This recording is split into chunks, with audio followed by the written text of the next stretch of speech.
James at 16 will not be presented this evening, but will return next week at its regular time. Stay tuned now for a special 2-hour What Really Happened to the Class of 65. Word Balloon is brought to you by the League of Word Balloon Listeners.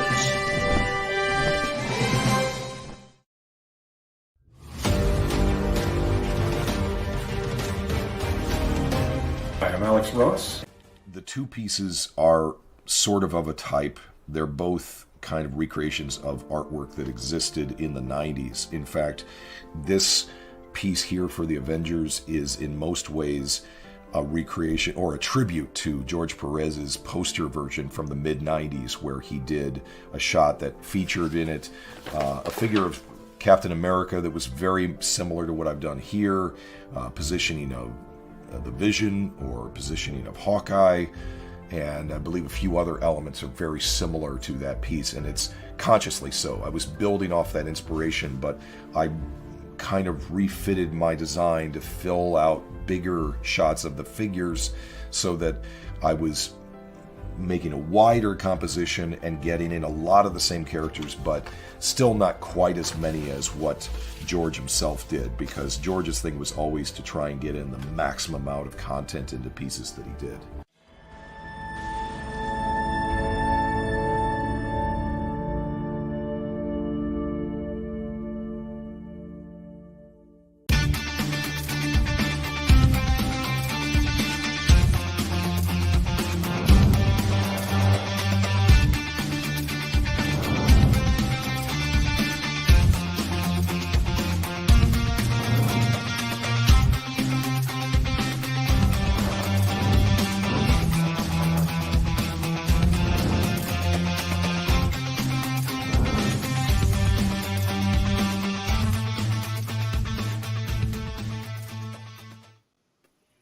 Hello.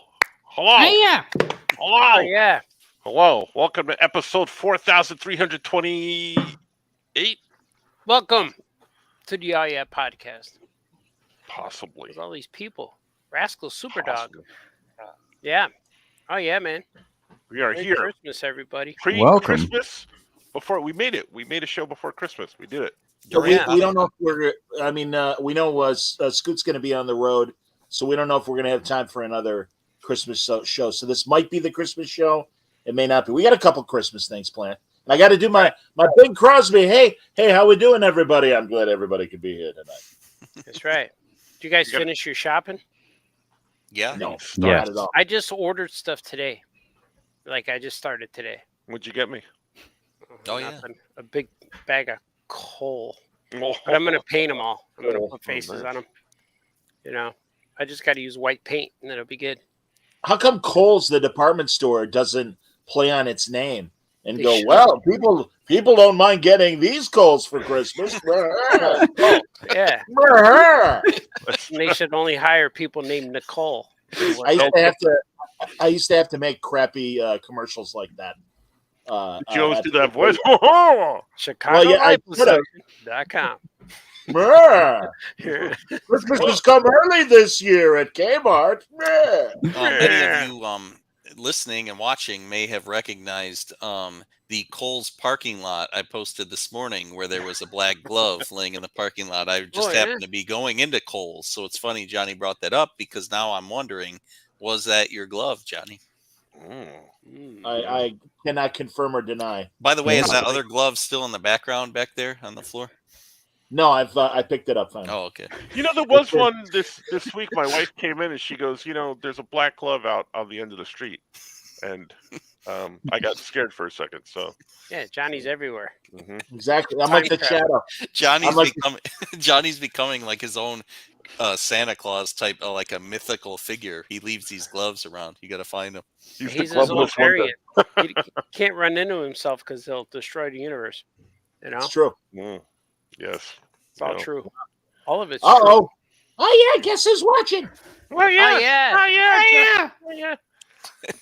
Gigantic Jeff is all up in here. Oh yeah. So it's at his house. The glove. Yeah. I had something happen to me last weekend, and it's bothered me for the whole week. And I want to bring it up to you guys and see what you think. All right. So we were watching. I was at my parents' house, and we were watching because they have old television on all the time, and an episode of the Brady Bunch came on, right? And it's an episode where Greg is older, right? And my wife says to me, "Doesn't he look like he's in mid transformation to the Hulk?" Oh yeah. And I'm like, no. And then I look and I'm like, he does look like he's in mid transformation from David Banner to the Hulk. My favorite episode. It's bothered my me favorite all week. where he's stuck in mid transition because of the satellite. Something's wrong. I don't know what's wrong. And it's the really annoying blind lady that's with him, and it's like, why are you hassling me? It's like, okay, you're blind, but we can hear you. You can tone it down. But no, I agree with you, man. I was fully impressed. Crazy. I was fully impressed that she knew that it was the Hulk and that's what it looked like. Yeah. But way to go I denied it at first, but now it's bothered me all week. And it kind of does look like he's in mid transformation. Remember the episode when Bixby got hurt and he had to wear like a mummy mask or something? He had to wear a ski mask, like a Band-Aid, and then he was with Jack McGee, the reporter guy, and then he didn't know who he was because David Banner lost his memory. But then when he got back, he turned into Hulk, and and the Hulk had the bandage on, and McGee pulled it down. Remember that? Yeah, that's when he discovered that a human being turns into a Hulk, a man transformed. Well, and in that like era of procedurals that no two episodes really like connected. Yeah. After that, every time McGee would see the Hulk, he'd yell John because he was John Doe. Oh, that's right. And he really got, and they had some real like heart-to-heart discussions when they were stranded and stuff. Continuity, so, yeah. Like I always felt that was like a good like bit of regret on McGee's part. It's like, hey man, no, come on, like we know each other now. You could be cool with me. Pals. Yeah, it was sad. It was sad. He embraces his green side. Yeah. If I may return to the Greg Brady situation. Yeah. Franco, this Greg Brady must have been the version with the curly Greg Brady hair, right? Yeah, he was older and he got in trouble because it was the episode where it's his exact words, where he gets in trouble for his exact words. Oh yeah. And he has the drive-in date with Rachel. Yeah, with the frogs, right? Yeah. Yes. Mm-hmm. Yeah. Ew. Yeah, the frogs jump on the pizza. On the pizza. And they got like gooey cheese and stuff on the bottom of the frog. So my wife got annoyed because she's a big animal lover, and the fact that frogs are getting hurt. I had to explain to her that the frogs have been dead for, more decades than I can count at this point. They died the day before they filmed. Yeah. Oh, they're not like turtles? They don't like live for hundreds of years? Well, it's not those. If they do, that's fine. But the ones that were in that gooey cheese pizza, no. They were dead. Somebody scraped the mozzarella off the turtle. Yeah. We're done with the theme now. But yeah, it was that episode. But all I kept seeing was David Banner from. She said that at the beginning of the episode. Yeah. So it was disconcerting for me. And I'm wondering, did they get the idea for, this is what the transition will look like for when we do the Hulk? That's where they got the Hulk idea. Hey, Barry, can you come in? Because we need to do a makeup thing to sync up what Bill Bixby's going to look like before we switch to Lou Ferrigno. We have the before and we have the after. We need the guy in the middle. We need the transition guy. Well, I used to wonder. Fact, it was a toss-up between Marsha and Greg, who they were going to bring in, but they went with Greg instead. That's the mid-transformation. I used to wonder if it was a different actor, because facially it did look so different from Bill Bixby, and it wasn't Lou Ferrigno yet, mid-transition. Oh, might have been a guy, yeah. We can find a picture of that. I love that. Maybe. No, that whole thing. Yeah. What's that? Is it a different guy? Was it actually Greg Brady moonlighting? Barry Williams. Yeah, when he wasn't doing the Shasta commercial, he was in mid-transition.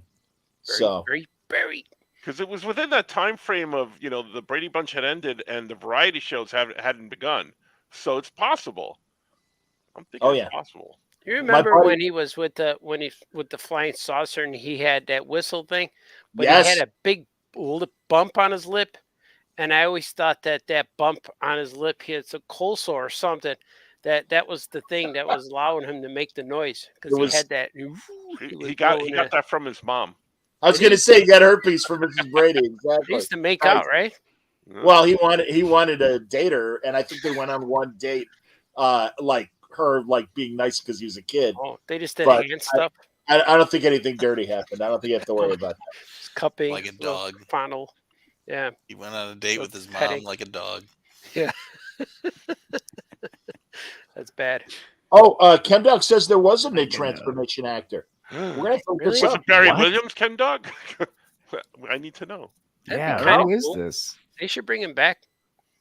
And also, the episode was Bob Brady, the dad, had the real curly hair, so he had his perm at that point. Yeah. Robert Reed, Mike Yeah. Brady. Yeah, and Greg hair turned orange for a little bit. He looked like Ronald McDonald. Like, what about all the redheads? Were they mad at that episode? Hey, man, we're from Ireland. You know, I think so. my grandma has red hair. You know, You know what I also learned the other day, because it's weird when you do something like that, when you're thinking about an episode, and all week it's been Brady Bunch. I was watching an episode of Live with Mark and Kelly, and they had Tom Hanks's wife, Rita Wilson. Wilson? Yeah. Yeah. She was. You remember the episode of Greg when he had to choose between the cheerleader and Marcia in the competition or something like that? Yeah. You remember that episode? oh, I was thinking of Janet running. Yeah, that on no. that He had to pick. episode. It was a cheerleading competition, and he had to pick between Marcia and the other cheerleader. Oh yeah, Rita Wilson was the other cheerleader. Really? I'm aware. I Did he not pick know her? that. No, he picked Marcia. Oh, No, he picked. No, he did pick Rita Wilson because it was Rita Wilson. It was the girl that was using him to get the head cheerleader job, and it was Marcia. And her first name was Pat. This is where we need my buddy Gary, who you guys met at ALA. He knows Yeah. everything about the Brady Bunch. But yeah, he's like, no, I picked Pat because she was the best, and it was Rita Wilson. That- One, that- two, that- tell me who are you? The Bears. 3, Yeah. 4, tell me who's going to score? The Bears. The Bears. The Bears won today. Nice. Did they Nice. win? Yeah, they beat the Lions. Wow. The Chiefs lost. Wow. Chiefs lost. Taylor Swift lost. The Did they? chef's law. The Chefs, the Chiefs. Shouldn't it be Kansas Chiefs City football team. Would it be Skoke's been watching them every game. Chiefs? The Chives. Crap. I bet you he doesn't even know what the score is. He's just been watching for Taylor. Oh, there's a football game. There's no volume on it. He watches TV with no volume. Boy, oh boy. Shake it off. He watches it with the Taylor Swift soundtrack attached to it. And I haven't watched stuff. Am I in a the long only time. one? I mean, isn't everybody No. doing that? No. Yeah, we are. No, that's what happens. How are the Bulls? All right, doing? I got him. I have no idea. Luke Longley All right, still play? Oh, Oh, look at him. I look, that am looks like Barry Williams. It the does. Hulk. Yeah, I like For his the- little bangs they got up there. Is Yeah. that his hair? Or is that like a he wearing a wig, or is that his real hair? I don't know. Here, I got the half transformed Hulk. Okay, here we go. He's a character state in the 2-part episode Prometheus. He was played by Rick Drazen. Rick Drazen. Well, so So- it wasn't even Bill Bixby. I'm looking. Maybe it was Kevin Gosh. Bixby. Well, Rick Drazen was the body shots because he was bigger Yeah. than Bill. So maybe it was like for long shots only, like for stunt things, and that otherwise it was Bill. Was he Who's a gonna play, handsome fella, or did he need makeup? That's what I'm getting at. Did he need prosthetics? It's a really good in between. Those Yeah. eyebrows are really big. Look at them. Yeah. But that's Bill Bixby there though. That's not. Yeah, Bill I think Bixby. so too. He looks like Anthony Newley, the old British from Dr. Doolittle, Hello, the songwriter. Dr. Doolittle. hello. I am the Hulk.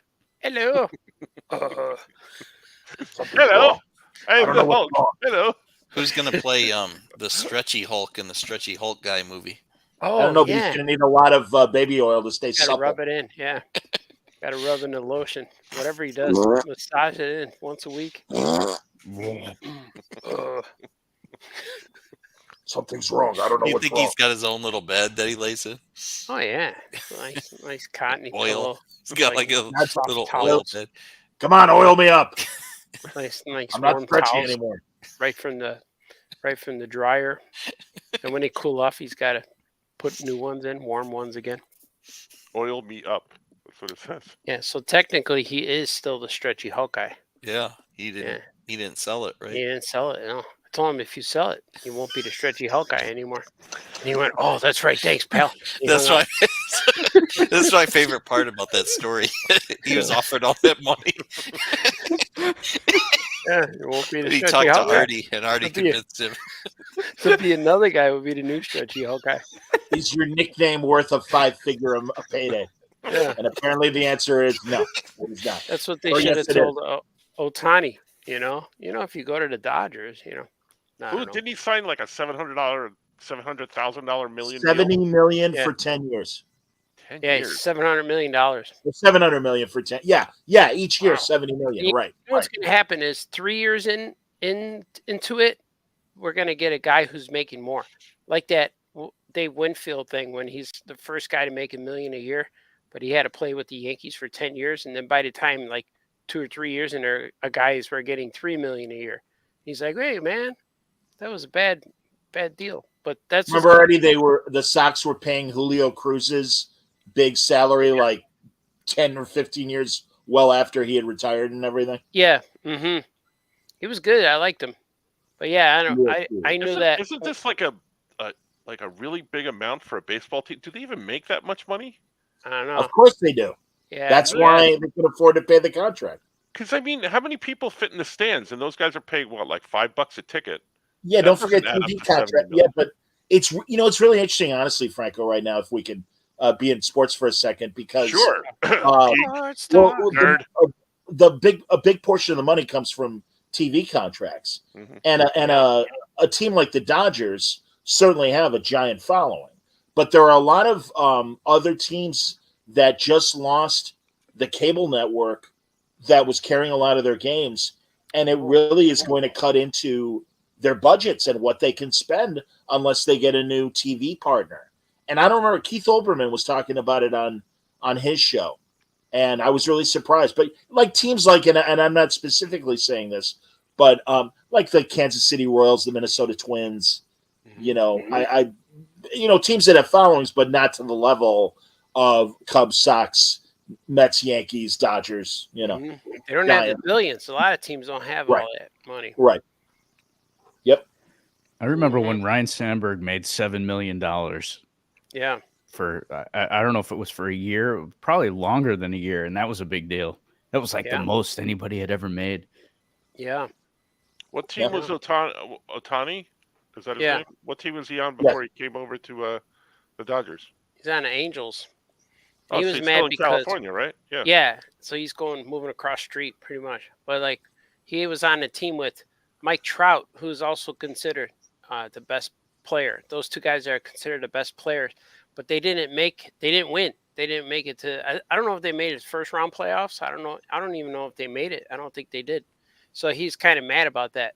It's like, why we got the two best guys and we can't even win. So he wanted to get traded, but I think his contract was up. I don't know. I just know that. What about that guy that was on the Reds that was really good that you were telling me about? Oh yeah. Ah man, what's his name now? Lee was his last name maybe? Did he have long hair? He had long hair. Yeah, he was great. Yeah. Dela Cruz. Yeah, that sounds familiar. Yeah, he I don't know what happened. The Reds were doing really well, and then the last month or so, everything changed around. A lot of teams changed around, but I watched some of it, some of the playoffs, but I felt like this World Series this year was underwhelming. Like I don't think anyone cared. Like after the Phillies lost, because that was the team that was making news with Bryce's name maybe, and yeah, who were the two teams again in the World Series was the Rangers and the other ones. I forgot. I watched some of it, but not a lot. Oh, it was oh man, who was the other team? They were both teams that Arizona. Was it the Diamondbacks? Yeah, Diamondbacks. Yeah. Yeah. Wow, I didn't even remember that. That's why I was going to like. Yeah, like I heard that it was like the lowest rated World Series, like almost ever. But no one cared. That's good in terms of that. Even the mid-level teams can be good enough to get to the World Series and win. Yeah, but if you don't have a team like the Dodgers or the Yankees or something like that in there, then nobody's watching it. Nobody cares. As in, like this past. Well, the people in Arizona and Texas care. Yeah, but how many people could be there? And I know the Dodgers were there quite a few times in the last few years. They won one of them, I think. Yeah, it was that. I know that the Super Bowl, no matter who's in there, it gets crazy ratings. But the one year, not that long ago, the San Antonio Spurs played the Toronto Raptors in the NBA Finals, and they said that was like the lowest NBA Finals because Toronto and San Antonio are small markets. Sure. You know? Yeah. I told you guys rocking, back in the early 80s, it was the Rockets, and I can't remember who the other team was in the NBA Finals. Sixers. And in Chicago, first of all, it was probably because again, early 80s. Yeah. Nobody wanted the TV. Like this is when CBS would still show the NBA Finals, not in prime time. They'd show it at like 11:30 Eastern and Pacific time on tape delay. Mm-hmm. And nobody wanted the live radio rights. So our high school radio station got them for Chicago. And all these, and all our, all right, now it's time for station identification on the NBA network. And there'd be a kid going, all right, you're listening to the NBA championships on New Trier Zone WNTH. All right, I got to go clear up my sets now. Back to the game. Yeah. Totally when it's time to change. Yeah, yes. Toledo got rid of their oldie station a few years ago, like the oldie channel that exists. WFAR. It plays. All right, all oldies all the time. Yeah, that plays like 80s music now. So this local high school plays like the 50s and 60s music, but it's like these high school kids are like introducing the songs, and you could tell they don't even know like how to pronounce some of the names of them. This is Shaboom by the Crew Cut. This is Let Me Hold Your. I want to hold your hand by the Beatles. The Beatles. Yeah, that it plays. The Beatles. The Beatles. Is Peapod on that station? No, Peapod's out of radio. He got another job that pays better. Yeah. Man. Yeah, that's he's making comics now. Yeah. Sad but true. Peapod. I don't know who that is. R.I.P. Isn't that my friend from the Toledo radio, Peapod. Yeah, Scoot was on his Toledo. Good Morning Toledo. His radio. Yeah. And my brother is going to be, I don't know if I should break the news, but maybe it's breaking news. He's accepted a different job on so yeah, his his food show may be not as frequent as it usually is. Bummer. The famous Harold Chicken episode with me, Franco, and Artie. Yeah, the Emmy Award winning. Yeah. It was the highest rated episode ever of the show, I believe. That's what I heard. Yeah. I saw a few of him lately interviewing guys, but he's got like a sit-down desk interview show. Oh, yeah. It reminds me of Hot Ones where they just sit and talk. Yeah. Yep. I don't think they eat, though. Was he eating? I don't know. Yeah, I think they were eating chips on one of the episodes. Oh, yeah. They should be, yeah. Yeah, that's cool. I watched this show with Kevin Nealon, the comedian. He interviews guys while he walks in the woods, and they do hikes in the mountains in California. Yes. And I was watching it all because these guys do now. Yeah, Jonathan Banks was on it from Breaking Bad. Mike from Breaking Bad. Yeah. That's what got me watching it. And it's funny because he starts out with an interview, but then they just end up talking about random weird stuff. Like they were talking about rattlesnakes and our baby rattlesnakes just as deadly. So it's pretty cool. And then he said to Jonathan Banks, he says, "You're nothing like your character. You're not tough at all." And he goes, and then he's like, "No, that's not me." And then it's kind of funny how they started talking about people think he's Mike from the show, but he's not. It's kind of cool.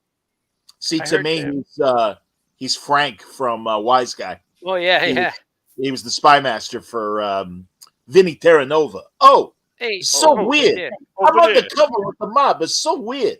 I heard that too. Yeah, I heard that from Kevin Sorbo, Hergele, when he was talking about all the guys would always pick fights with him because he's Hercules, and they always challenge him to powerlifting. He said, "No." Now they only pick fights with him because he's a douche. But sadly, he is a douche. He came to our radio station. He's gigantic. Is he? He really is a big man. Bigger than me? I don't think so. Bigger than me. I got a friend Shirley that's bigger than you. That's my friend Hoppy is bigger than me. Did that guy Steve-O from Jackass do a podcast in his van? He drives to people's houses or something? Yeah, it's cool. I watch him too. And he drives to the celebrity's house and parks in front of her house. And they just have to come out and sit in the van. We're behind the times. We just sit in our basements and do this. Yeah. There's the New York show where the guy does his show from the stoop of his brownstone that he lives in. So it's like a New York neighborhood, and he's on the steps and he does interviews. Wow. Well, there's a show here. I don't know if it's everywhere, but it's called Talk Stoop, where they sit on a stoop and talk. Oh. I think Jerry Seinfeld created this with the Coffee and Talking show. I love that show. Yeah, that's cool. Could you He's not doing it anymore. Can you picture the five of us piling into a van and driving around to interview people? Solving crimes? Yes. We're going to do that now. Yeah, we're gonna Ours would be called something about the van and the glove, because after we leave a glove. We leave the glove. That's right. Like the silver bullet for the Lone Ranger. Who was that gloved man? Well, I wanted to I'm serious. We should at the Art and Franco's table, we should buy a bunch of gloves and I'll autograph them, and then I bet people will buy them. We can print them up. Yeah. I'll bring all my single gloves. I'll bring all my single gloves that I lost the other part of the pair. Yeah. And I'll bring those and everything. We'll just photocopy one glove and make a print. Just remind me. Yeah, remind me. Oh yeah, podcast logo right on the glove or something. We just bring a tub, a barrel. We bring a big barrel full of gloves, and we let people take a glove. They can buy a glove. One glove. All right, there's not that many, but okay. A barrel full of gloves. I have like 6 because when I'm really cold and I can't find a pair, I'll wear like 2 lefties or whatever, and I'll just be like, all right, fine. My thumb doesn't work right. Shut up. It's warm. Who cares? I re-listened. Did I tell you guys I re-listened to that when I was at work the other day? The episode where we first talked about the glove. I forget what number it was, but Art and Franco were asking me, because I had stayed at Johnny's apartment. They were asking me if it was clean. And I said, "Oh yeah, Johnny cleaned it up. It was nice and clean." Oh no, listen. If I'm having a house guest, I make a serious effort to clean the place. And then I said, but there was one thing I noticed, a glove in the background. Then Johnny looks in the pod. He goes, "Yep, it's still back there." And we all start laughing. Yeah, that's cool. You never know when you need a glove. I might be choking a hooker that I got that trying to, negotiate a cheaper price or a more expensive price. Come on, you said $100 for the Cleveland Steamer. Come on. Oh boy. I'm just gonna vacuum your rug. Hardwood floor, sir. Oh, that's good. Easier to clean. All these innuendos.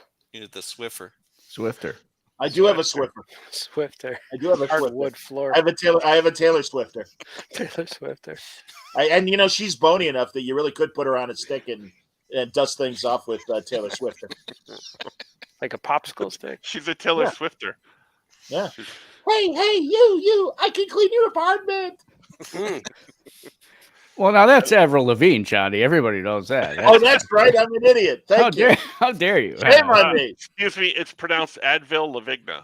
Sorry. Yeah, I know exactly. Again, now I used her as corrected. Exactly. Sorry, like something you take to get rid of a headache. Yeah. All right, I forgot that. And again, showing my age. Yeah, that was about 10 years before Taylor Swift job. But the very first time I ever heard of Advil Lavigna, she was on an award show giving an award to David Bowie, I believe. Yeah, I remember that. Hey, David Bowie came to my house. We sang a duet. It was great. Some orange juice was involved, I believe. I don't know who the hell this guy is in the studio, but I'm gonna let him sing. Yeah, I'm gonna let him sing next to me while we're by the fire. They look like they're gonna fight, those two guys. Yeah. Like they were. Poor Bing. It's like 6 months before he croaked, man. I mean, he was it. Hey, how you doing? My skin looks like the Constitution. How you doing? Sign at the bottom. Yeah. Hey, are you John Hancock? You sound a little British.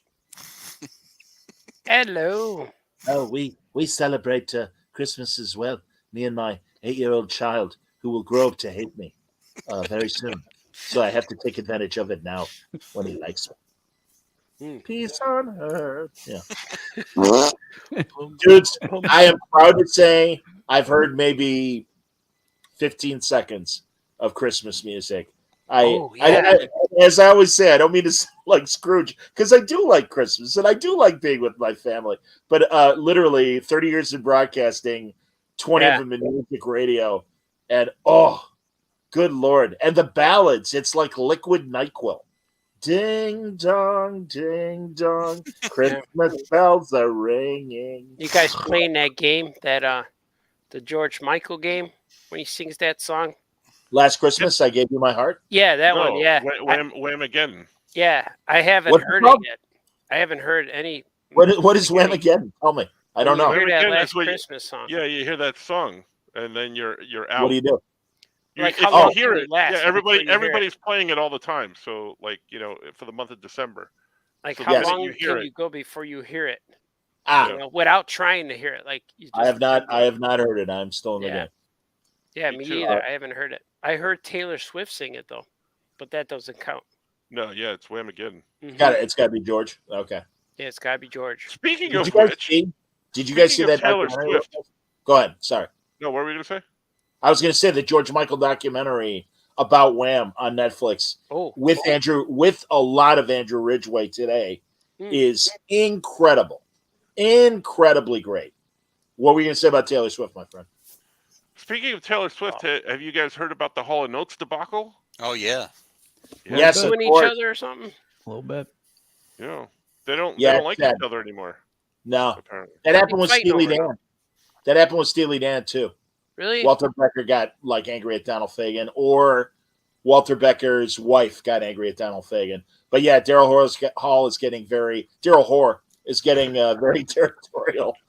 Whore and Oates. They're getting mad at each other? Yes, she is gone because she's done with her service and you didn't leave the money on the table. She is gone. Whore and Oates brings a whole new meaning to the Man-Eater song.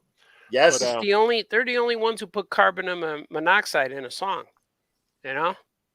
No, I don't. What is the monoxide drove my thoughts away, and she's gone. Oh, that's right. You're right. She's only gone. One. There's no other song with those words in there. Yeah, that's monoxide. Yeah. Aren't they the most successful duo ever? Yeah. Yeah, I think more so than the Everly Brothers. Yes. They're the best band ever in the history of music. And don't they still, or till a couple of years ago, didn't they have a hotline where you could call them? Yeah, I heard it was still active. Yeah. I don't know. The Hall & Oates line? Yeah. Yeah. Wow. Doesn't the Oh Yeah podcast have a hotline? Yeah, we do. We should check it. It's still a number. Oh yeah, we probably have a lot of messages. I bet. No, I get alerts when we get calls. I haven't gotten an alert in decades. Nobody knows. I bet Haas has been calling. I bet Haas is on there. Yeah. Come on. Oh yeah, every day. Every week. He used to call us as Chem Dog. Yes, you're right. The Davies Brothers of the Kinks, they are not identified as a duo. But thanks for playing. Ew. Yeah, I suppose. Well, here's a better one. Yeah, I would agree. Simon and Garfunkel. That's I don't know. You'd have to check album sales, but because again, Simon and Garfunkel were not around much longer or shorter than the Hall & Oates heyday. Yeah, because he went all Simon by himself very very quickly. Yeah. Yeah, I remember that album. Hearts and Minds or Bones? I forget which album. Me and Julio. So crazy. Down by the schoolyard. Oh no, it was actually in the 80s after the Central Park concert. They were going to do a new album, and then all of a sudden Paul's like, "Hey, something? I'm better solo. See ya. Goodbye, Too bad. Yeah. How about Air Supply? Isn't that two guys? No, they're all out of love. Russell Hitchcock had a broken arm. Remember he was on Solid Gold with a broken arm with Marilyn McCoo. Air Supply? I like that you specifically remember that he had a broken arm with Marilyn McCoo. Yeah, he was on Solid Gold with Solid Gold Dancers. He was singing on it with a broken arm. I interviewed him on my radio station in Bloomington. He had a solo album, and it sounded like Air Supply. Didn't sound any different, but he was a nice guy. Russell Hitchcock, good dude. I never knew their names. Still don't. Russell Hitchcock and the other guy. The Captain and Tennille were not as big as Hall & Oates, but thank you again. Muskrat baby, Muskrat Sam. And again, the Carpenters. You're right. I don't know. All right, enough, Ken Dog.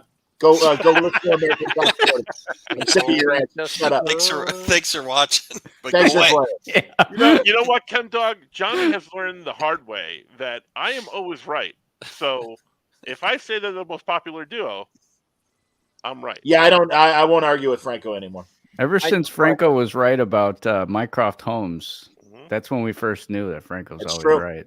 I've kept that hidden no from idea. Kareem Abdul-Jabbar when I've spoken to him.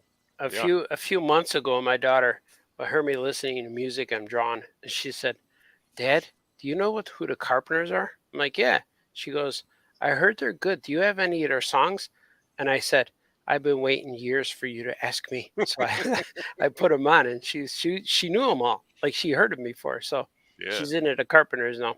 Karen Carpenter, the voice of an angel. And quite a drummer too. Yeah. Oh God, yeah, absolutely. Mhm. There's a Richard Carpenter song called Saturday, and he had a very pronounced lisp. Not that there's anything wrong with that, but it was always he would go, it's Saturday, and I've heard MeTV radio. I was driving around one Saturday and they played it, and I'm like, I have not heard this song since they were guests on a variety show. Since last because Saturday. again, it's always Karen. I mean, he sings bad backup. I met a kid when I was at one of the shows, and he said, it was interesting. He was cool. And I said, "What's your name?" He said, "My name's Jathan." I said, "Wow, I never heard that name. It's so unique. Nice to meet you, Jathan." And he went, "Are you serious right now?" Wow. Oh, bummer. It's bad. Oh, man. Hey! We'll edit that out. Nobody wants a Charlie in the box.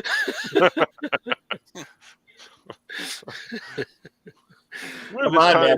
Change. We've only just begun. Skoke and I were talking about some animated Christmas stuff, and I was telling him because we're big devotees of the Gilbert Gottfried Colossal podcast, and they still run reruns. And good work. No, it looks like it. That was very good. That was good. That was good. They were talking about the Mr. Magoo Christmas Carol, and while it's not as great as Santa Claus is Coming to Town or Year Without a Santa Claus, there are some cool things. And one thing, and Mario Cantone pointed it out, this Broadway songwriter Jules Stein, who had a lot of big Broadway hits and stuff, did all the original music for Mr. Magoo's Christmas Carol with Tiny Tim singing about raspberry dressing. And have you guys now watched the Magoo? Yeah, I watched it, but it's not one we watch every year, so I remember it. I can't remember. That's a Christmas Carol, right? Yeah, he's Scrooge. Mr. Magoo is Scrooge. Yeah. I never liked that one. Yeah. Wow, you do remember? Don't bother me. Do you guys? All right, the older guys. Do you guys remember? I was again telling Skoke this. Not only did they do Christmas Carol, but they made several Mr. Magoo specials that were based on like classic adventure literature. Like they did a Frankenstein, where he's Dr. Frankenstein, and then also they did Gunga Din. Do you know Gunga Din, the British? Yeah. British I Army vaguely remember that. Yeah, it's like a Godzilla movie. Sounds like something Jar Jar. No, he was bringing water to everyone. Right, Gunga Din is the Indian water boy, basically. That's running through the battlefield, giving the injured soldiers water. And my old college buddy Chris and I used to always go to each other. Din, water, water. Yeah, I'm coming, Sahib. And I was saying, unfortunately, a lot of those cartoons, not very racially sensitive. A lot of them would get Jim Backus canceled pretty fast these days. Hey Johnny, you bring up a memory. I was at my parents' house again. They're watching old stuff, and they had on AMC or something like that, and a movie came on that I had never seen before or even heard of. It's called The Phantom Toll Booth. You know what I'm talking about? I do indeed. Dr. Butch Seuss. Butch Patrick was a star. And yep. Yeah, and there was a live action end cap beginning and end, but the middle is animated. And I'm like, oh my gosh, it's Chuck Jones, I believe, or Freeling. That's right. Yes. Right? And I'm watching this, and I'm like, oh my god, I gotta watch this because I know Butch Patrick. We've met him multiple times. I'm gonna watch this movie now because it's just at the beginning, and I proceeded to watch it, and oh my God, it was the most awful thing I've ever seen. It was pretty so rough. boring. Pretty I wanted rough. to Did Patrick shoot have his myself long with a- hair in it? Was I he a wanted young to boy shoot or? myself with a hammer in Oh. the foot. It was No, he was a kid. 1970. Yeah. Was he a Yeah, kid? Yeah. so he's still a kid, He was older than the Munsters, but but still younger than Lidsville. Younger than I I'll used have to be. the movie poster in a second. That's not unusual. It was awful. Oh my gosh, so Yep. bad. I'm never gonna watch it anyway. Don't ever. Eh. No. I wish somebody told me the Blue Beetle was awful. Oh, 'Cause I didn't I like started that watching it, Artie. I couldn't get Yeah. through. It hurts. Yeah. I don't know why it was like. I don't know why they. What?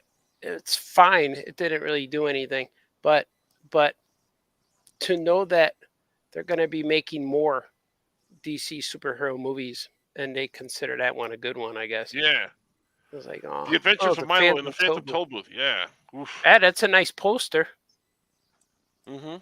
Well, like it doesn't cost that much to make a nice poster. It It's costs a awful. lot more to make a good movie. It's awful. It's true. Bring 5 hammers Whoa. if you watch that movie, Artie. 5 hammers, 5 hammers. Bring 5 hammers. 1 big toe. Mm-hmm. Yeah. Yeah, you're going to have to wrap up your feet. You know, after the movie, you're going to be walking with a boot. You're going to put a boot on because you're going to smash all those toes. It's the only way to get out. Did you guys watch the Star Wars holiday special yet this year? It's an Not annual yet. tradition. No, that's another one I watch once in a while, but not every. Not You can either yet. watch that or Andor, whatever you want to do. Yeah. It's whatever's easier. I like Andor more than you do, Artie. Yeah, I know. I always tease. No, it's good. It's by all means make fun Yeah. of me. That's all right. But then, It's like me and Franco with Aretha Franklin in the '80s. Who's zooming who? yeah. That's all you need to know. But that George Lopez, man, I'm still mad at him for making that Blue Beetle movie. There was a scene where he's talking about how him and his uncle, I don't know if it was his uncle or older brother, but he says, I came here when I was 9 years old and your father was 19. And so in that family, the Blue Beetle family, the old dad is the only guy working. We're struggling. They're going to take our house. And everyone's like, oh, that's too bad. Nobody's works. I guess he's the only guy who could work. But meanwhile, there's this fat, nasty George Lopez with a beard and a mullet and a gullet and all this stuff who sleeps on their couch, who can't get a job. Like, why can't he work? Like, I'm so mad. I was mad at the family because somebody wrote that family thinking this is how these people are. This is how they are. I'm like, man, I was so mad at the whole thing. They should have just put Blue Beetle. They should have just clipped the whole movie and just put him in the suit running around using his powers and fighting the bad guy. And that stuff was fine. Yeah, Artie, I Man. didn't make it through all the way yet, but Yeah.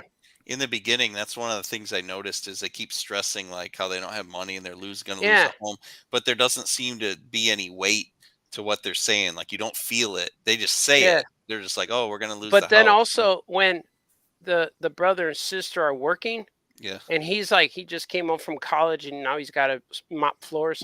But then the girl I like says, the fact that they didn't tell him anything. Like Yeah. he's at college. Yeah, let's not worry him about it. But when he comes Right. back, oh yeah, we're getting a divorce. We're losing the house. We lost Yeah. the business.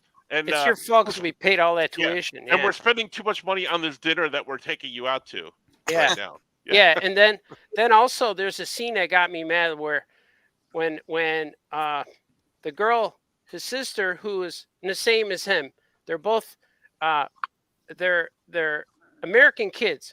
So, but she said something to him like, "They're never gonna hire you. You're a Mexican kid."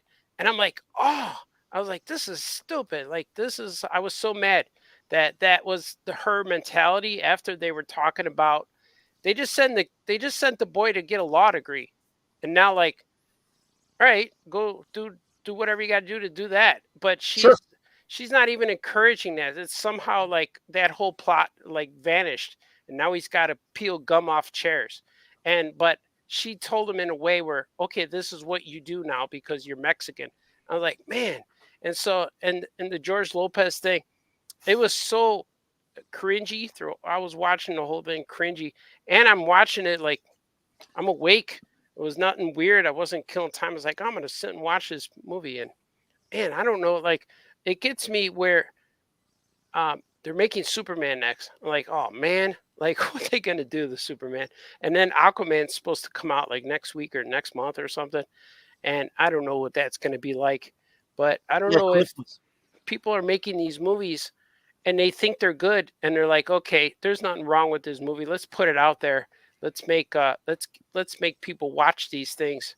And it was, I don't know who's making movies that think that this stuff is good.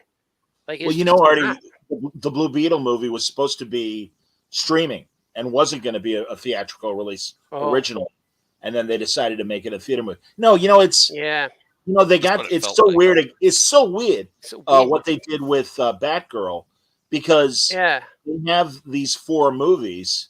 I got to do the math again, but I'd like to see that now. If that was bad, it can't be worse than this. Yeah. Like as I'm watching the Beetle, like I'm like, okay, I'm trying to figure out it's just natural. Like, oh, there's the Susan Sarandon, the corporate evil person. Oh, but wait, there's no villain yet. And I'm thinking, oh, there's her bodyguard. He's going to wear a suit. And then he turned around, you see the thing on the back of his head. Yep, there it is. And now he's going to get this. I don't know. It's just like I wrote the thing 5 seconds before it happened on screen. Okay, now this is going to happen. Now I think they have Spider-Man face. It's so stupid. I think they have these movies and they wanted to put them out, but I think ironically, I think it's hurting the brand more than helping. Yeah, it won't matter once the James Gunn stuff starts coming out. Maybe because that stuff. Well, Artie, I think personally, if I may, every film failure is only one movie away from being corrected. I mean, even the string of bad Marvel movies. Although, and then maybe that's not true, because in the midst of these so-so Marvel movies and TV, Guardians Volume 3 came out, and that was pretty good. That was good, But we still have that kind of, we're kind of bored right now. Yeah, already Guardians 3 was good. You know. It was just like the other. It was good. It fit with the other movies. With the Guardian. I got to see that one. I missed it. It just went by me. But I don't watch too many things.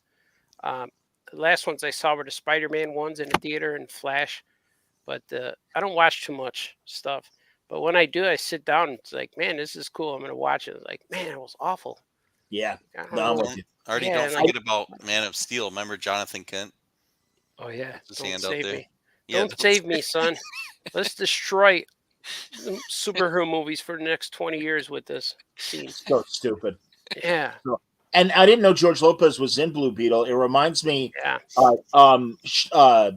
what's Sinbad was supposed to be in Shazam 2. And I remember one of the big DC Universe streaming events. They had the cast of Shazam, and it's like all of a sudden Sinbad's like, "Hey, I'm Uncle Dudley." He was going to be Dudley, Uncle Marvel. Yeah, he was going to be Dudley. That would have been interesting, though. Yeah, but he didn't, and I wonder if that was the same thinking, throwing Lopez in. Artie, did you watch? Yeah, I don't know. I got to watch Shazam too. I'm interested. Did you watch George's Nick at Night sitcom that was just called Lopez? Oh no, I missed it. I liked it. I barely saw his regular one. Yeah, I wasn't a big fan of reruns. Yeah, with the Lowrider theme song, and everybody bouncing on trampolines. Yeah, my mom and dad watch that all the time. They love it. You know, I missed a lot of stuff because I was poor. I didn't have stuff. I like in the 90s. No, I understand, man. 1993. 93 was. Oh, my kids were asking me recently. What did I talk about? Oh, because I'm writing a book. I'm writing a book called Scraping Plastic. And the title is called Scraping Plastic because it's when you're so poor and you try to put deodorant on, but all you're doing is scraping plastic because there's no more left. So that's what the title of the book is. But it's it talks about 1993. And I was talking, man, I forgot who I was talking. I was talking to Gordy. Yeah, because we had a long car ride and he was asking me because he just read The Big Amoeba and he was asking me stuff. It's cool. He's into what I was. He read a lot of my books when he was here for Thanksgiving, and he's caught up on stuff. So it's cool that once he catches up on stuff and asks me questions about like what I'm doing, and we talk really good. Like I ask him stuff, and I'm gonna go get him again Wednesday, and like 2 days from now I gotta go get him again. It's like, man, but it's cool.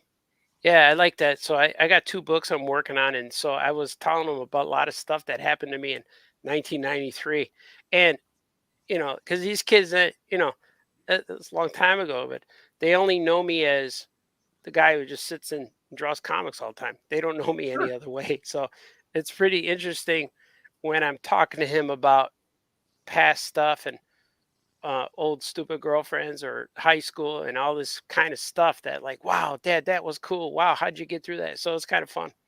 That's great because that's how I bonded with my dad. Were trips dropping my sister off at Northern University and us driving back. And it's like, before I had the restaurant, I used to fill cigarette machines at nightclubs all over the city. That was one of my jobs. Or he told me about it in World War II. He wasn't in World War II. He was in basic training when they dropped the bombs.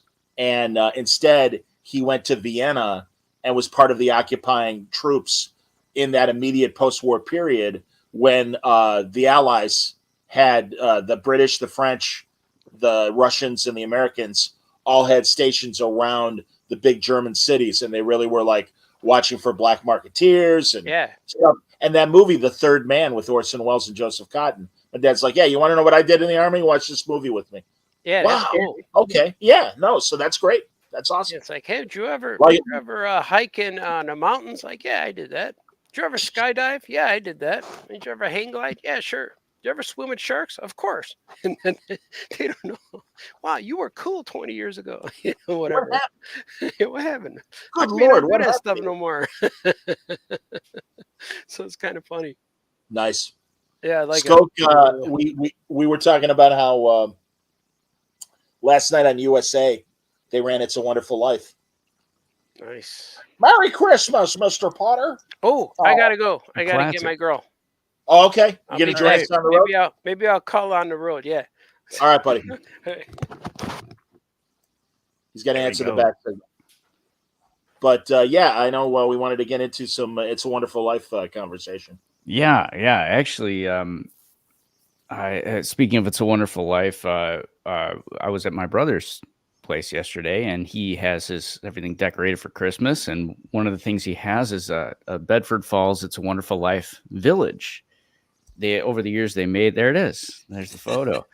Very nice. They made the buildings from the city there, and Johnny, if you flip to the next one there, they got there's old Martini's place. I busted a jukebox.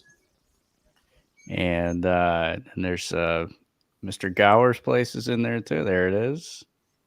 Oh, okay. I figured that was the building and loan, but I guess that's not. I mean, on the bottom there.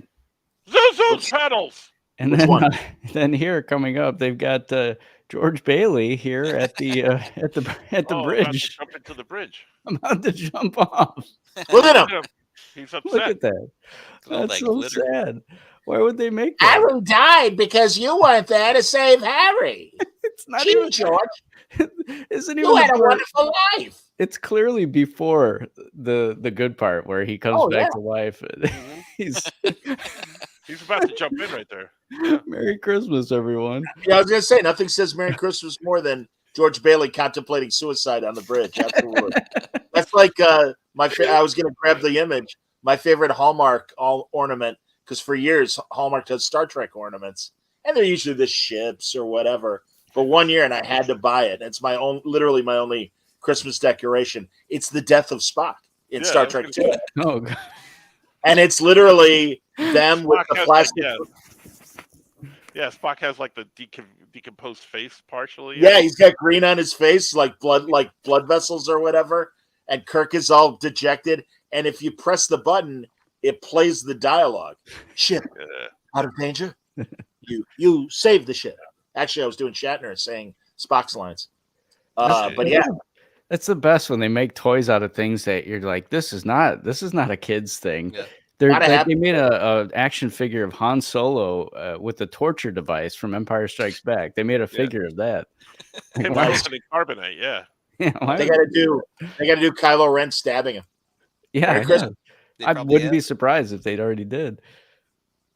Anyway, that's I went to my parents' house to help them decorate for Christmas, and they have stuff that's like, that they've had since I was a kid. They haven't changed their decorations. So like I'm pulling out all these little figurines because they put together a nativity scene, but it's like so warped the nativity scene because they have like pine trees and palm trees. So I'm like trying to figure out where this takes place. This nativity scene, is it the desert? Is it winter? They have the little manger, but then right next to it they have a snow-covered footbridge, with Christmas lanterns on it. And I don't know where they picked it up, but they have this big giant mutant squirrel that's as big as like the shepherd, like bigger than the sheep. And it's like, it's just hanging on the Christmas bridge. It's scary. I don't know. I had a very traumatic childhood, I think, with all this stuff. They would get upset, of course, because I would always have like one of the sheep herders getting trampled by the camels. One would be sitting on his face, the other one would be crushing his crotch. Yeah. So I would do stuff Hey, like Joseph, hand me the suntan lotion. I need to get a suntan while we're waiting for the Wiseman. And then also the other thing, like, because my God love them. They're awesome people, nicest people ever. But strange in their way of thinking, because my dad had these little houses that were like, he's always like, be careful, they're Italian, whatever. Until you look at the bottom and they're all stamped made in Japan. So there's all these little cardboard houses. He's like, be careful with them, but they're obviously cardboard, and somebody made them in Japan. But he swears they're Italian, even though he can read Japan on them. They're still Italian. So. Oh yeah, man. He's in the Artie's on the road. Zone. There he is. He's in the Phantom Zone. Our Uber driver's here. Yeah. Look at him. He's here for the Oh Yeah podcast. I was driving light on, but then I can't see the cars behind me. Well, be careful. Yeah. We appreciate the effect, but we don't want you to get hurt either. So. We can hear you. That's the important part. Yeah, we can hear you. It's fine. You don't have to mess with the camera. It's all right. Traffic. Yes, we can hear you driving. Good. Yes. Speaking of Taylor Swift, Yeah. she's why person of the not? year. She's person of the year, Skoke. Yeah, I've heard. I heard the news. Sweeping the country. All right, that's all I have to say about Taylor. Well, all All right. right, great. That's why he's the best in the business. But if my father goes out and shops for Christmas ornaments, he might pick up a Taylor Swift, and that might show up in the nativity scene. Yeah, that'd be good. It'll be Italian too. Yeah. No, she's Italian. Even though it'll say made in China or something, it'll be Italian. Yeah, that cover comes out. The Time magazine comes out December 15th for everyone. I'm sure you all been thrilled. 3 different covers in case you have you collect researched all it? 3. Are there 3 different covers? Yeah, I think so. You got one with a cat. Well, then what's that, Artie? She got a cat on her shoulder on one of the covers. It's true. She has a cat on her shoulder in one of the covers. Like a cat on the lap.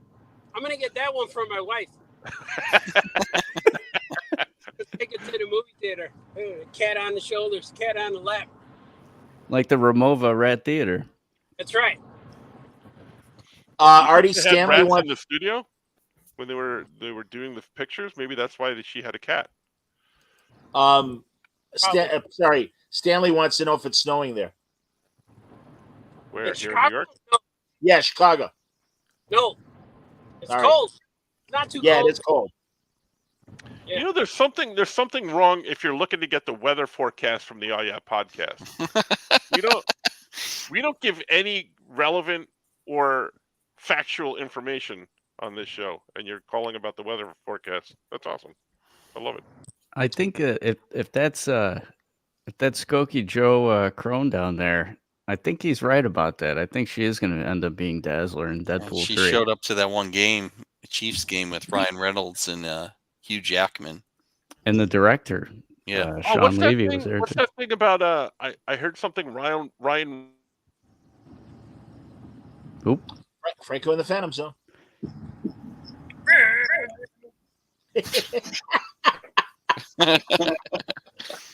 You know, I just want Artie to make noises in the dark. That'll be fine. Yeah. Looking for Sasquatch. I don't see him though. No squatches are here. So yeah, Joe, it is Joe chiming What's in. up? all right. Hello there. What's up, Joe? Hello there. You know, guys, I got to tell you. Yep. I got to tell you guys, I had a food delivery come, and the guy calls me, and I pick up the phone, and I went, "Hello there," and the guy goes, "General Kenobi." Oh, that's fantastic. I was like, "Oh man, you did it! That's amazing." He's like, "Yeah, very good. I'm here with your food." I'm like, "Oh, that's so awesome! Like, I can't believe that. I never would have thought." He's like, "You know, I got your food. I really gotta get going. I wouldn't stop. I'm like, oh man, you knew to do it." He's like, I gotta go now. I got other deliveries. Yeah, went too far, I guess. There you go. But you've had some odd encounters with Kenobis, Skoke. I have. My favorite is that Santa at New York Comic Con. That's right. Yes. I encountered many Kenobis at the 2019 New York Comic Con, and there's evidence filmed. And then the last one I met was actually Santa Claus. I don't know why he was there. It's the season though to talk about it. Well, now it is. Oh yeah, now it is. Yeah. I'm talking to Jeff Parker tomorrow night on Word Balloon, and Jeff has a 4-part Batman story guest starring Santa. And Santa is a badass adventure hero in this. He reminds me a bit, not so much in his look, but his demeanor as Dark Knight Returns Batman. But it's the whole Bat family, and they're like, "Oh my God, he's real." And Zatanna's in the story, and she says that he's from the Viking legends about Santa Claus, and oh God, I can't. Krampus is the bad guy in the story and everything. But yeah, it's like a legit Batman story with Santa kicking ass. I haven't seen him throw a roundhouse punch the way Sean Connery does in League of Extraordinary Gentlemen. I'm like, if Santa doesn't punch out a bad guy, then it's not Christmas. I demand that we see that scene. Sean Connery would have been a good Santa Claus. I wonder if he ever played him. Did you guys see that movie last year? The Santa Claus movie with the guy from Hopper from Stranger Things? Yeah, David Harbour. Yeah, I forgot what the name of the movie was. It was actually pretty good. It was a die-hard Santa Claus. Silent Night with a K. Yeah, that's what it was. You're no longer a slave. No. Yes. Didn't Connery play Santa in that animated movie where it was like Rise of the Guardians or whatever, and Santa was one of it was like Santa, Easter Bunny, I forget who else. Yeah. I thought Connery played yes. I'd be happy to. Oh yes. Ho ho ho. I like the German way better. Yeah. There's nothing wrong with slapping Mrs. Claus when she's out of line. Joe, you get that one glove. That's it. That's correct. Violent Night, Joe says. That was the David Harbour movie. Violin Night. It's on I think it's on Netflix right now. Or Amazon, one of the two. I thought it was on the Peacocks where it premiered. I don't know if it's on that. Oh. Peacocks. The Urine Roosters. That's what I call it. But, I was saying before I got, because I lose internet here, but I was asking about, did anybody see the Ryan Reynolds posting spoilers about Deadpool? I know he was faking people out. Yeah, I didn't read them. I think he's asking people to post fake ones so that the real ones get obscured. Yeah, right. And he doesn't want the real ones out there. Yeah, that's interesting tact. I've been watching his documentary about the soccer team he owns with that other guy. Yeah, Welcome to Wrexham or whatever. Yeah, it's pretty good. I've learned a lot about soccer watching that and all the business behind it. It's quite interesting, and they make it entertaining because it's those guys. It's fun. Where you going, Artie? Oh, look at that! It's Christmas time. Look at that. Yeah. Where's she at? I like we're getting the sights of Chicago right now. Yeah. I don't know where she is yet. I got to text her. She go to Harold's? Is that where she's at? That's what I was wondering. Yeah. Look at this castle. The castle made of light. I hope she's at Harold. It's like the Dazzler castle. She works here, Giorgio. Oh, Taylor Swift works there? Yeah. At the castle? Yeah. Nice. Artie, you ever go through? It's in front of, I forget what sports stadium, by you and Chucky, where they got the thing that you drive through and there's all the lights. Oh yeah, the Schaumburg Boomers do that. Yes. Yeah. Have you done that? Have you driven through it? No, I get emails about it all the time, so I have to go because I'm a Schaumburg Boomer supporter. So I'm always there doing my thing. Wait, there it is. All right, I'm here. Back. I texted her. I put my light on. Did you tell her you brought your friends with you? Yeah, says she's going to be on a live show. She's going to be on a live show, a live recording, out to the masses with Christmas in the background. She just called an Uber. She's like, I don't want to be on this show. Exactly. Dad. Yeah. Nice.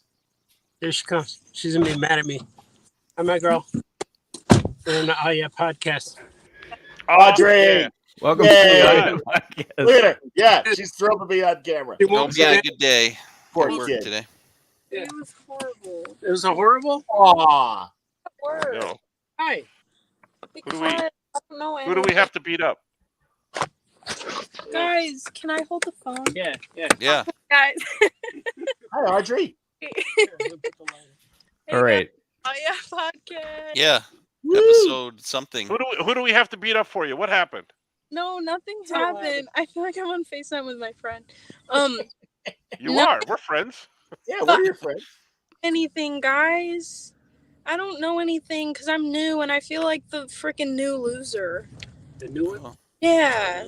Are you stocking shelves? What is your job there, Audrey? I'm just a host, so I just like bring people to tables and everything. Oh, sure. But I don't know, like, because we have like a certain layout and it's hard to memorize everything. And I had to close by myself today and I didn't know what to do. And I went in the kitchen while they were cleaning it and there was water all over the floor. And I like stepped in the water and they were like, La Nina is in the water. And I was like, what? Please, guys, I didn't mean to. But You're yeah. making stories for when you're 20 years down the line on a podcast like this. You can tell these stories like your dad does. True. Sorry, Now, wait. Audrey. Builds character. Audrey, important question here. Reputation, Taylor's version. When is it coming? When is it coming? You know about that? It should be coming shortly. I spoke with her the other day and she said that I can't tell anyone yet, but it should be out soon. Oh, you're on speaking terms with the person of the year then. Wasn't aware of this. Obviously. Wow. It's breaking news right here on the Oh Yeah podcast. And, another memorable episode. This is True. good. Yeah, we got two people on one camera. You know? Yeah. Special guest. Okay. Joe's leaving us. He's got to decorate the tree. Later, Joe. Good night, Joe. Thanks, Joe. See ya. So when you're a host, just bring them to the table, and then when they sit down and you give them menus, just say, "Hopefully, someone will be here soon," and then leave. That's And then like they'll be fine. actually what I do. Like Yeah. I'm so serious. Yeah. I'm just like, I don't really know, guys. I'm sorry. Just sit here and then I just walk away. Let me ask you, is the scampi fresh? Probably. Who's cooking tonight? Yeah. How you doing? Ah, yeah, Hello. yeah. Like, You're good. Now. Up here it says, "Oh, this is live." Johnny has the numbers. People are watching. There's probably 3 people right now. oh yeah, no. We got good numbers. We have more than three. Audrey, what did you think of the Blue Beetle movie? Amazing. 10 out of 10. I didn't watch it, but Never gonna watch it. I'm never gonna watch that. She's never gonna watch it. Not to her interest. I think That's right. Corny. What about the Eras Tour movie, Audrey? What would you give that out of 10? The Eras Tour movie is not even on a scale of 10. It's on a scale of 1,000,000. That's good. That's the correct answer. Skoke, you saw it, right? Wonderful. I did. Yeah. Skoke was there. What? Did you sing? No, I don't do that. Yes, he did. He did. Yes, he did. No, I don't do that. Whenever I go to a concert or anything music related, I don't even move. I don't sing along. I just sit there. I look like I'm not enjoying it, but I really am, like on the inside. Man, Skoke sounds like a great date to take to a concert. I am not. Not at all. Not at all. I look like I'm not having fun, but I really am. So that's what I would like. When he goes to a restaurant and the hostess seats him, he probably just sits there and says, "Thank you." And the hostess thinks that she's done something wrong. That's what Skoke does. Thanks. I just want to. Audrey's getting a question from the crowd here. Oh, Stanley wants to know what comics or characters do you like? It's Phantom Zone. Phantom Zone. What comics or characters does she like? Yeah. Tell him. That's a good one. I love my dad's comics, and I like Spider-Man. Oh. Good answer. Spider-Man is the hero. Tell him what the best movie is. The best Spider-Man movie is the first one with Tobey Maguire because he is a good Peter Parker and he's a good Spider-Man as well. Yep. I'm going to accept that as a correct answer, but also that she was brainwashed by her dad, I'm thinking. That's all right. It's hard to go watch him. She asked me, is it better than the Tom Holland? And I said, maybe, possibly. And being a Balthazar, Audrey, you know the whole thing of breaking out the hammer when you watch a movie and it really sucks. So what is your biggest, get the hammer if we're going to watch this terrible movie? What's the worst movie? Yeah. I don't know. You saw that movie with your friends about the walrus. Oh my God, it's horrible. If you've ever watched the movie Tusk, it's disgusting. It's really gross. Yes. Oh yeah. It's about this guy who, turns into a walrus because this other guy was like, hey, I actually had a walrus before or something like that. And then he wants to turn the guy into a walrus. It's really gross. You shouldn't watch it unless you want to. Isn't that a Kevin Smith movie? Yeah, it's a Kevin Smith horror movie. Yeah. And it's a podcast movie as well. Wow. Sucks really bad. All right. Well, Audrey, here's another question for you. And Art can't influence you. Your dad can't influence you at all. What's your favorite Star Wars movie? I like the one. I like The Force Awakens. I think is the one, the 6th movie. I like that one when I saw it. I like the one with Rey. Sure. I don't like the one where the brother and sister kiss because it's really weird. It is really weird. You're right. The very first one? Oh, that's the best one. I was thinking when Rey and Kylo kiss, but yeah, you're talking about Luke and Leia. Yeah. Well, they didn't know when they made that one that was what they were going to do. That's weird, though. Well, you're right. Unfortunately, yeah. Now it's like, what the hell's going on? Yes. That's just what George Lucas was into at the time. Nice. He always dreamed of having a sister. Hillbilly Star Wars. She's my girlfriend and my sister. And I got a lightsaber. Yep. Yikes. Did you guys all watch the new Indiana Jones movie yet? Yes. Yeah. I haven't seen it. You guys like it? I liked it enough. I mean, a couple of weeks. What's happening, Scoot? I don't know. Only a week. I've seen the new Trolls movie. Trolls band together. I saw that. Thank God. Thank God. Oliver and I saw it. Movie. Yeah. Skoke saw it too. He was dancing in the aisles and singing. Because Justin Timberlake does do the voice of one of the trolls, and the Trolls band together movie, the new one, has an NSYNC reunion in it, Skoke. So. Wow. Yeah. Joey Fatone showing up in the. He was in it, yeah, as a troll. Pronounced Joey Fat One. Yeah, that one exactly. So good, so good. Dude, you gotta go see my movie Trolls. So good. Does nobody likes him anymore, right? I think that's true. Yeah, after that Britney book, I don't think. I think nobody likes him anymore. Not so good. Not so good. Question. Magnificent Kaboom wants to know, Skoke, will there be a live reading of The Ghost of Mr. Chicken? No, there's an idea. Wow, now you're talking.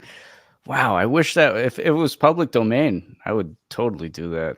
Unfortunately, I'm limited to public domain stuff, but in 100 years, when it's free to use, yeah, when the rights finally when the rights belong to everyone, then I'll do The Ghost of Mr. Chicken. I like that. You don't think Don Knotts will stand the test of time? He'll always stand the test of time. I think about him every day. I'm getting seasick from Artie's camera perspective. So funny. I love it. No, I love it.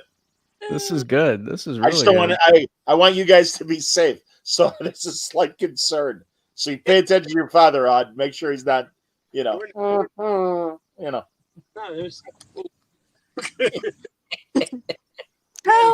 You had a question for them, you said, Boo? Oh yeah, I have a question. What do you guys think of Taylor Swift's new boyfriend, Travis Kelce? Oh, let's go around the horn. He's good at football. I'll tell you that much. He's good on I don't care, but by all means, people with more of an opinion, feel free to respond. I think I'm going to reserve judgment until her next album comes out, and she writes about him in the next album, and then I'll let you know how she feels about him or how I feel about him. Okay, thanks. Let me know. Yeah. I think this is it. I think this is the end. They both seem quite happy together. So, I mean, you think they're going to walk down the aisle? I think this is it. Yeah. Wow. Yeah. Is it heartbreaking for you, Skoke? No. I'm happy for her. I'm happy for them. I think that's I think it's going to be a good thing for the world at large. The large world. Yeah, Audrey, what do you think? What do you think of him? I think that Travis Kelce is lovely because he's dating my best friend. I think he's gonna be nice because her other boyfriend didn't even want to go in public with her. Like, what the heck kind of boyfriend is that? Are you crazy? You're dating Taylor Swift. Well, maybe he's got an inferiority complex. I'm a little behind the times. Which boyfriend was this? I'm unaware. Was it Loki? Oh, Didn't Loki date her? Joe Alwyn was dating Taylor Swift for 6 years, and he wasn't horrible, but I think he just he didn't like to go in public with her. Who is this? I don't even know that name. Skoke, explain it to me. He's an actor, Audrey. I can't name a single thing he was in, but he's an actor. His name's Joe Alwyn, and they were together for 6 years until just this past year. I think, right? Mm-hmm. Oh. Yeah. Skoke knows everything. Wait a minute. Oh, why? I need to mute myself here. Where's the mute button? I've said too much. I thought she was dating Loki at one time. Tom Hiddleston. Oh, she was. No. When was that? Yeah, he was. Yeah, briefly. That didn't last. I thought he was married. Why are we not up on the pop culture stuff here? This was years ago. This is when he was Loki. I don't know. At least Travis is not dating Adele, who releases a new album about her ex every time they break up. That's a very interesting take, Mike Jones. Audrey, you are in. Yeah. You got to be. That's a mic drop. I think we have a new co-host on the other podcast. Depends on if they break up. The next album's going to be awesome. We do need that female teenager perspective on here. We don't 100%. Have that. I love this. This is our Tiger Beat episode. Yeah, with Audrey. And we never have that. I would like the Villaging, please. Yeah. Nice. I know that house. That's awesome. I thought Tom Hiddleston is married. What happened? When did he date Taylor? I want to say this is probably around 2016 or 2017. So it was some time ago. It was a while back. Pre-COVID. That's what happened. It was after she dated Ernest Borgnine because He's been gone for some time. I gotta tell you, she's wonderful. I love all the Swifties. Merman. She got into Ernest Borgnine when he was the voice of Merman on SpongeBob.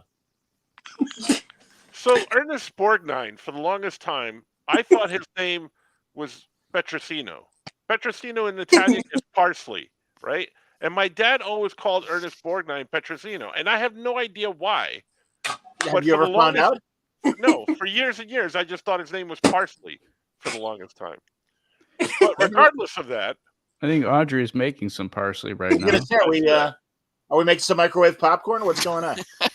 Regardless of that, wasn't Taylor dating John Mayer at one point? Yes. Go ahead, Audrey. John Mayer. No, we don't like. Jake Gyllenhaal, wasn't that one of them? What? Yep. Well, also true. Yeah. Yeah, Jake Gyllenhaal was a. We're going through the former boyfriends of Taylor. Odd. We don't like Jake Gyllenhaal. She wrote a 10-minute song about him. Wow. Yeah, see, that's true. what I'm saying. On our next album, we're gonna find out how Travis Kelcer, whatever his name is, how he. What's that? Looks like pizza. Yeah. Oh yeah. That's a balance. Oh, there's some pizza on there. There you go. Atta girl. I got confused by the graphics on the plate.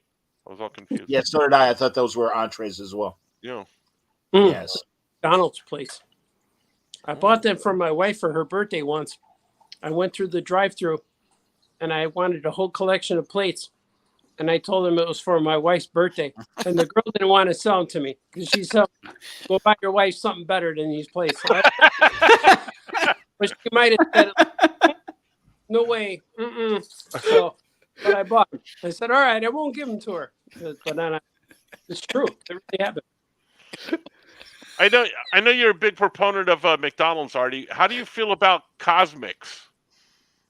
I've heard about that yesterday. I don't know exactly what it's supposed to be, but basically it's going to be like a Starbucks or Dunkin' type thing that they're going to open up to go head to head directly with those franchises, and it's named after one of the mascots that they had way back a while ago called Cosmic. I don't like that. Sounds a little racist. I thought it was Cosby. Yeah. I thought it was Bill Cosby, you see. Yeah, and it's two It's words. an Irish Bill Cosby. Words don't go together. And then, but I thought that McDonald's already served Bobby. Yeah. They do it. It's only drive-through. They're gonna have their pretzel menu, bites. I was gonna say their menu is really weird. They should get Travolta. Cosmix is so weird. But then I heard I saw my friend Ashok, my reporter guy was in line for like 3 hours to get his crowd. It's a big hit. Yeah, I guess. I'm never gonna go. I'm never going. I'm never gonna go there. No, never. What you want to continue, Udge, and I'll log on there. You want to talk? Hey guys. Yeah. How's that pizza? You want to see her? What are the toppings? What's on the pizza? Hey guys, welcome back. So today I'm going to be eating this pizza. Got sausage and pepperoni? It's sausage, pepperoni, and bacon. Oh, I couldn't see the bacon. Oh my! Okay. Where's it from? What store? What place? Looks good. Pizza. Which one? Say it again. Village Inn. Oh sure. From right around the corner from Yeah Comics. Right there, standard Mickey Mouse glass. You guys. Nice. We like it. No, we don't want to. By all means, eat your food, hon. You just work. You're probably hungry. I'm always worried about kids eating. Go ahead and eat. Don't worry about it. You worked harder than any of us did today. Yeah. I have the Cosmix menu. What is Cosmix? It's a new spin-off restaurant idea from McDonald's, a small format concept with all the DNA of McDonald's, but its own unique personality. DNA is mixed in to every cup. That sounds It seems the company plans to lean into the space between futurism of the past aesthetic associated with Cosmic's character from the late 80s and early 90s. McDonald's said success with the nostalgia market lately, having rolled out adult Happy Meals last year before reintroducing the Hamburglar in April and Grimace in June with a special birthday meal and shake. So let's see. What do they have for the, where's the menu? Because they have, here it is. Let's see. Okay. The drive-thru menu features teas and lemonades, coffees, slushies, frappes, and signature fruit drinks called Galactic Boosts. Drinks like a turmeric spiced latte, a churro frappe, a sour cherry energy burst, some of the items. And then food items include a spicy queso sandwich, a creamy avocado tomatillo, pretzel bites, and savory hash brown bites. The list also brings back all-day breakfasts with classic items like egg muffins, bacon, egg and sausage, blah, blah, blah. There you go. Man. And when are these opening and why? There's only a handful, and I know why Chicago suburbs is getting the first crack, because, you know, obviously Ray Kroc and the whole corporate offices and everything based here is why. I don't know. I don't know how many. I mean, they're slowly like kind of pulling them out. I know they're gonna debut soon in Texas and California. Oh, We're getting. Already, you're in place. Excuse me. There I am. So now everybody's got a camera. Yeah. I like for the video audience that Audrey's like, you know, just going around. We're seeing their whole basement. Yeah, we're getting a rare glimpse of the Baltazar basement. I remember that rafter right under there. I stood there one time. Immature, Audrey. Yeah. Hey guys. So play hostess. Show us what's around. That poor kid just got finished working, for God's sake. You see just a couple of things.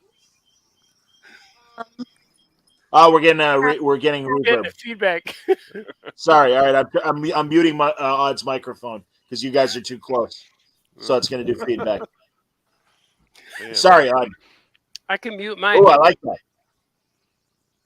There he is. I like it. The Grit or the Cat in the Hat from the Ramova Rat Theater. There's a Tuma from Cincinnati Comic Expo. That's right. Not the Tuma. Said Audrey stealing the show. It's true. Show us the You Migo. like it. Tom Welling. Oh, that was Tom Welling. That's awesome. Is there a Dean Cain signed photo in there? There's somewhere I got one. Yeah, I do have one. There he is. There's Migo. Nice. Migo meet. Migo meet and greet. That's cool. I don't know. So should we decide on a pool like how long Cosmics is going to last, or like 1 year, 2 years? Well, I didn't know. At first, all I heard about were the new weird foods, and I guess they are doing standard McDonald's food as well. So it might make it. They might have like an avocado breakfast sandwich or something. But they also have like Egg McMuffins and sausage biscuits and all that crap too. So how about the Grimace shake? Did any of you guys try that? Not tried. No. Assumed it was grape flavored, but I have no idea. Oh, Audrey! I think Audrey tried the Grimace shake. So Audrey, what flavor? So tell us about it. Yeah, what flavor was it? You got on mute. Yeah. There a thumbs up from Audrey. You muted. There you It was really good. It tasted like Fruity Pebbles. Oh. Ew. Okay. I like that. Funny. Now, do you think if given the chance, Gordy will defect from regular McDonald's to go work at Cosmics? Probably. It's only in Bolingbrook. That's all. Well, he's got a longer commute. That's all. I was going to say I don't remember how far Bolingbrook is from you guys. I have no idea. Yeah, I don't either. Everything's an hour away. Not an hour. Yeah, exactly. About $100. Wayne is right. Famous cartoonist daughter showing things. That's the name of this segment. That's right. It's like you get the house tour. We're going back upstairs. Oh, yeah, she said she's going to go eat. So we don't hear the feedback anymore. That's all right, Odd. I love that you're joining us, Sod. You're a good sport. she don't know how to turn it off. I'd be tired after work and be like, Dad, don't bother me. Right, There is a good chance that Taylor Swift may tune into this episode. Please never know. Now that Audrey's here and we have an expert, can you hear us, Audrey? You can hear us, right? Okay, so now that we have an expert, I need to know some things that only I think a person of your age can answer. Like, what is like a simp? What is a simp? Can you give us the definition of what that is?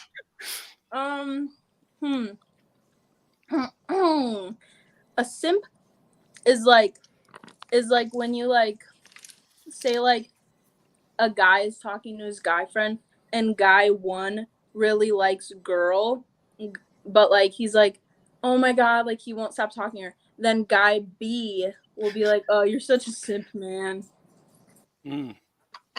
So it's like if someone really likes someone, they won't like stop talking about them. You're like a simp. Hilarious. I thought it had something to do with O.J. Simpson. Simpson, hey. I thought it was just so you were dumb or whatever. Yeah. Because that's what it used to be, like simpleton, simp. But I understand that's a good definition. We like it. Thanks. I blanked out on the whole thing, so I'll have to rewatch that. So how about okay Boomer? What is that one? Oh, come on. Is that a good one? Boomer? Yeah, we all know what okay Boomer is. Is like about Boomer Esiason. Like old person that doesn't know things. Oh yeah. All right. What about everybody on this podcast? What about sus? Yeah. Yeah, Oliver told me a video game was sus that he was playing the other day. Oh. So what is that? What is sus? Oh. Like mom's in the room. Suspect? No. Suspicious? Suspicious. It's just sus. Like like suspicious. Oh, okay. Like, Chemdog wants to go on. You finish your sus thing, and then we'll do another one. Someone steals money from the register, and the person that was working at the register is like a sketchy person, but they're like, "Oh, I didn't take it." Then you're like, "Sus." Interesting. Wow. Okay. How about Riz, Audrey?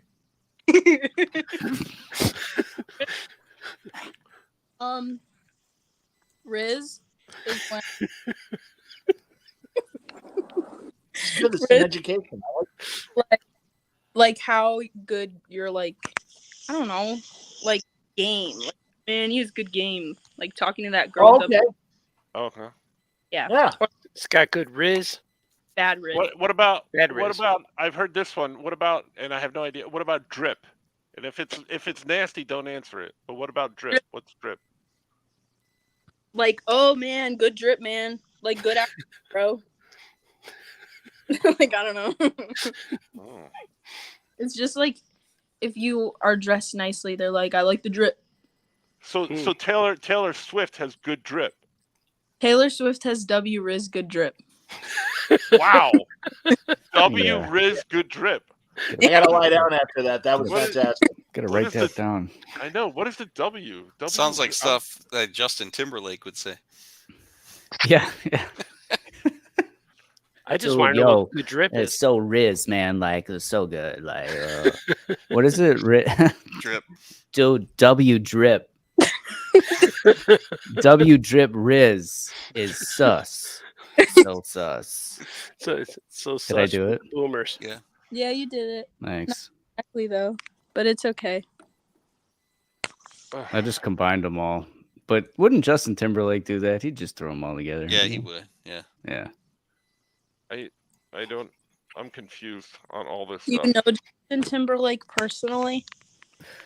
Well, we mind melded, so we can read each other's thoughts. So I know at all times what's going on with him, and he knows at all times what's going on with me. Right now, he's probably watching the Oh Yeah podcast. Hello, JT. How are you?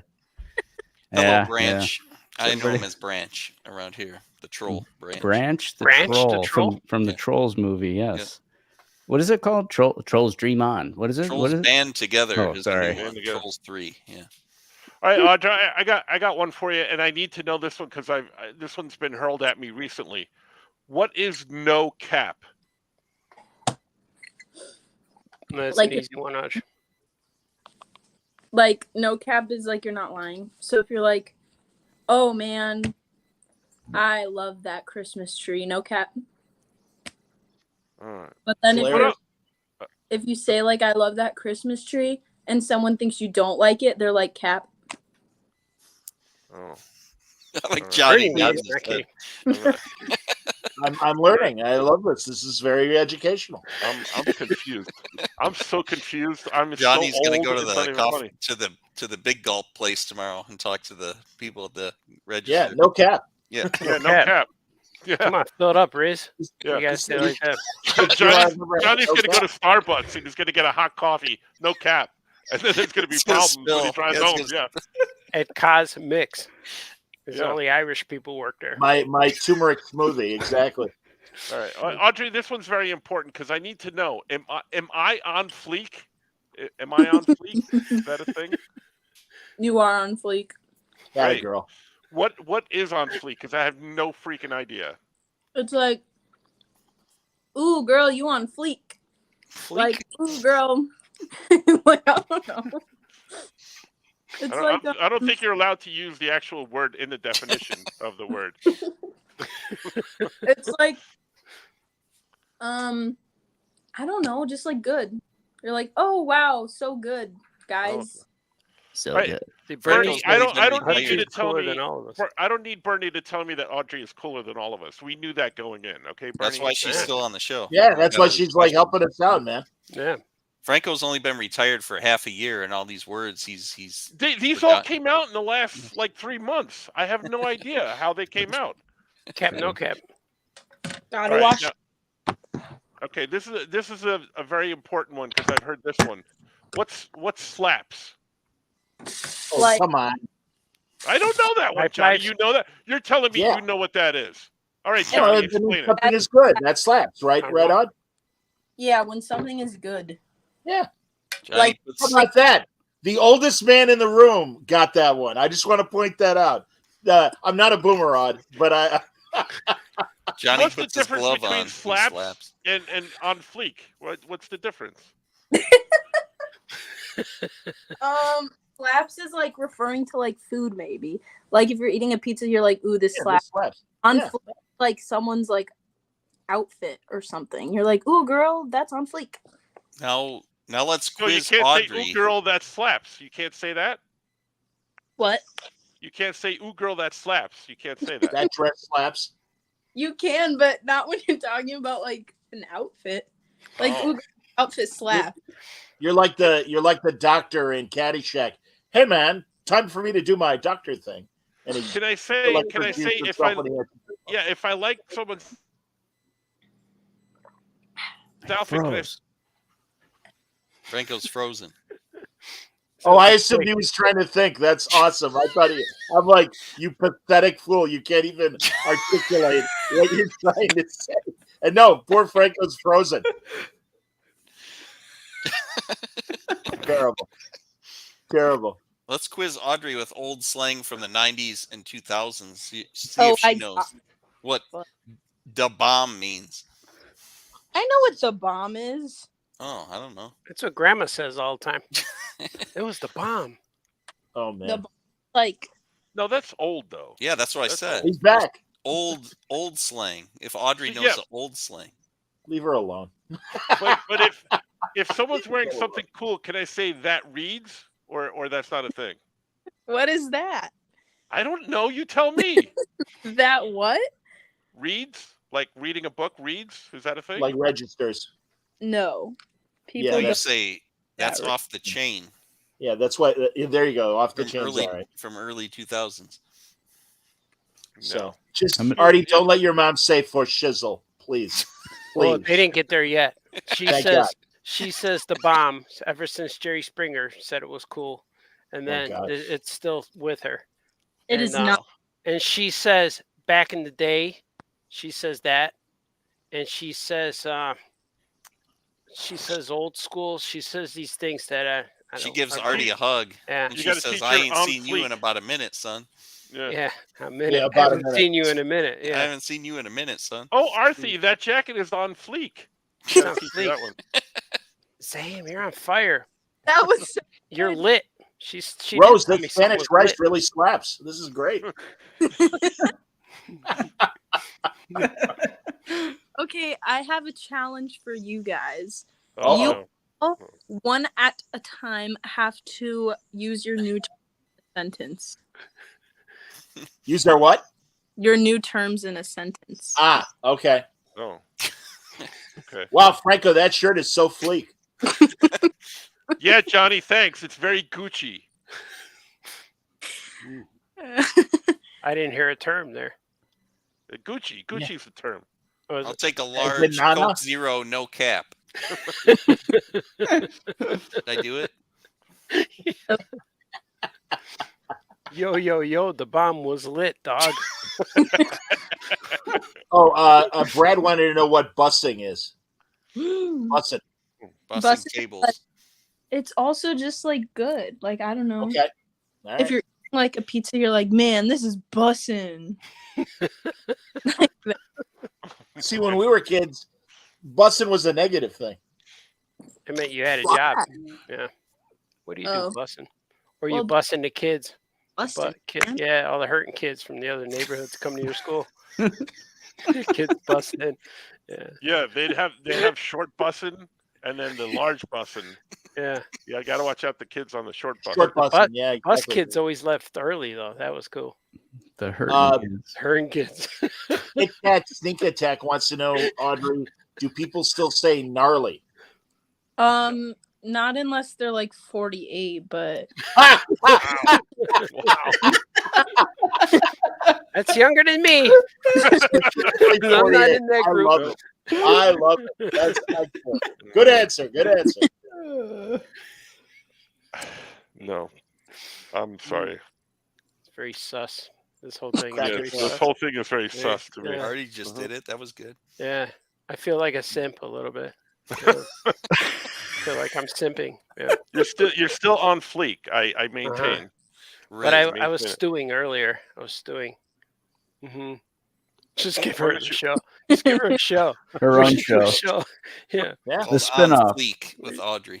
Fleek. You're there to help us all of us over 48 know the young people's lingo. Yes, it's Audrey. Things people say. I'll tell you the most common terms are WL, bet, Riz, we there. We there. We there. So I'm Is assuming L- W and is L L like- are winner and loser, right? Yeah, yeah. Okay. But they could be paired with Riz. So W Riz, L Riz, or like W teacher, L teacher. You say El Riz all the time. I didn't know that's what you were talking about. I You just thought said you it were was talking someone about you a- knew. you thought you were That's talking because she about was a talking person. about you. El Riz. Yeah, I thought it was some kid at school, El Riz. Like El Cool J. Yeah. Like El Kabong. Yes. El Artie. Kabong, El Write Cool. that down, Artie. That could be a character's name, El Riz. El Yeah, Riz. that's true. Artie. Absolutely. My El God. Riz. That's a new got a member of the long RES mustache. superhero team. Absolutely. And another got and a his Riz. friend Fleek. El got a Riz sword. and Fleek. And Fleek's the sidekick. Yes. I love it.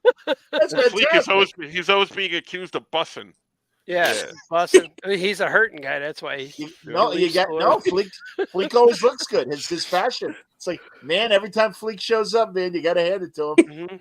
Mhm. They go sailing on the seas. He is no cap.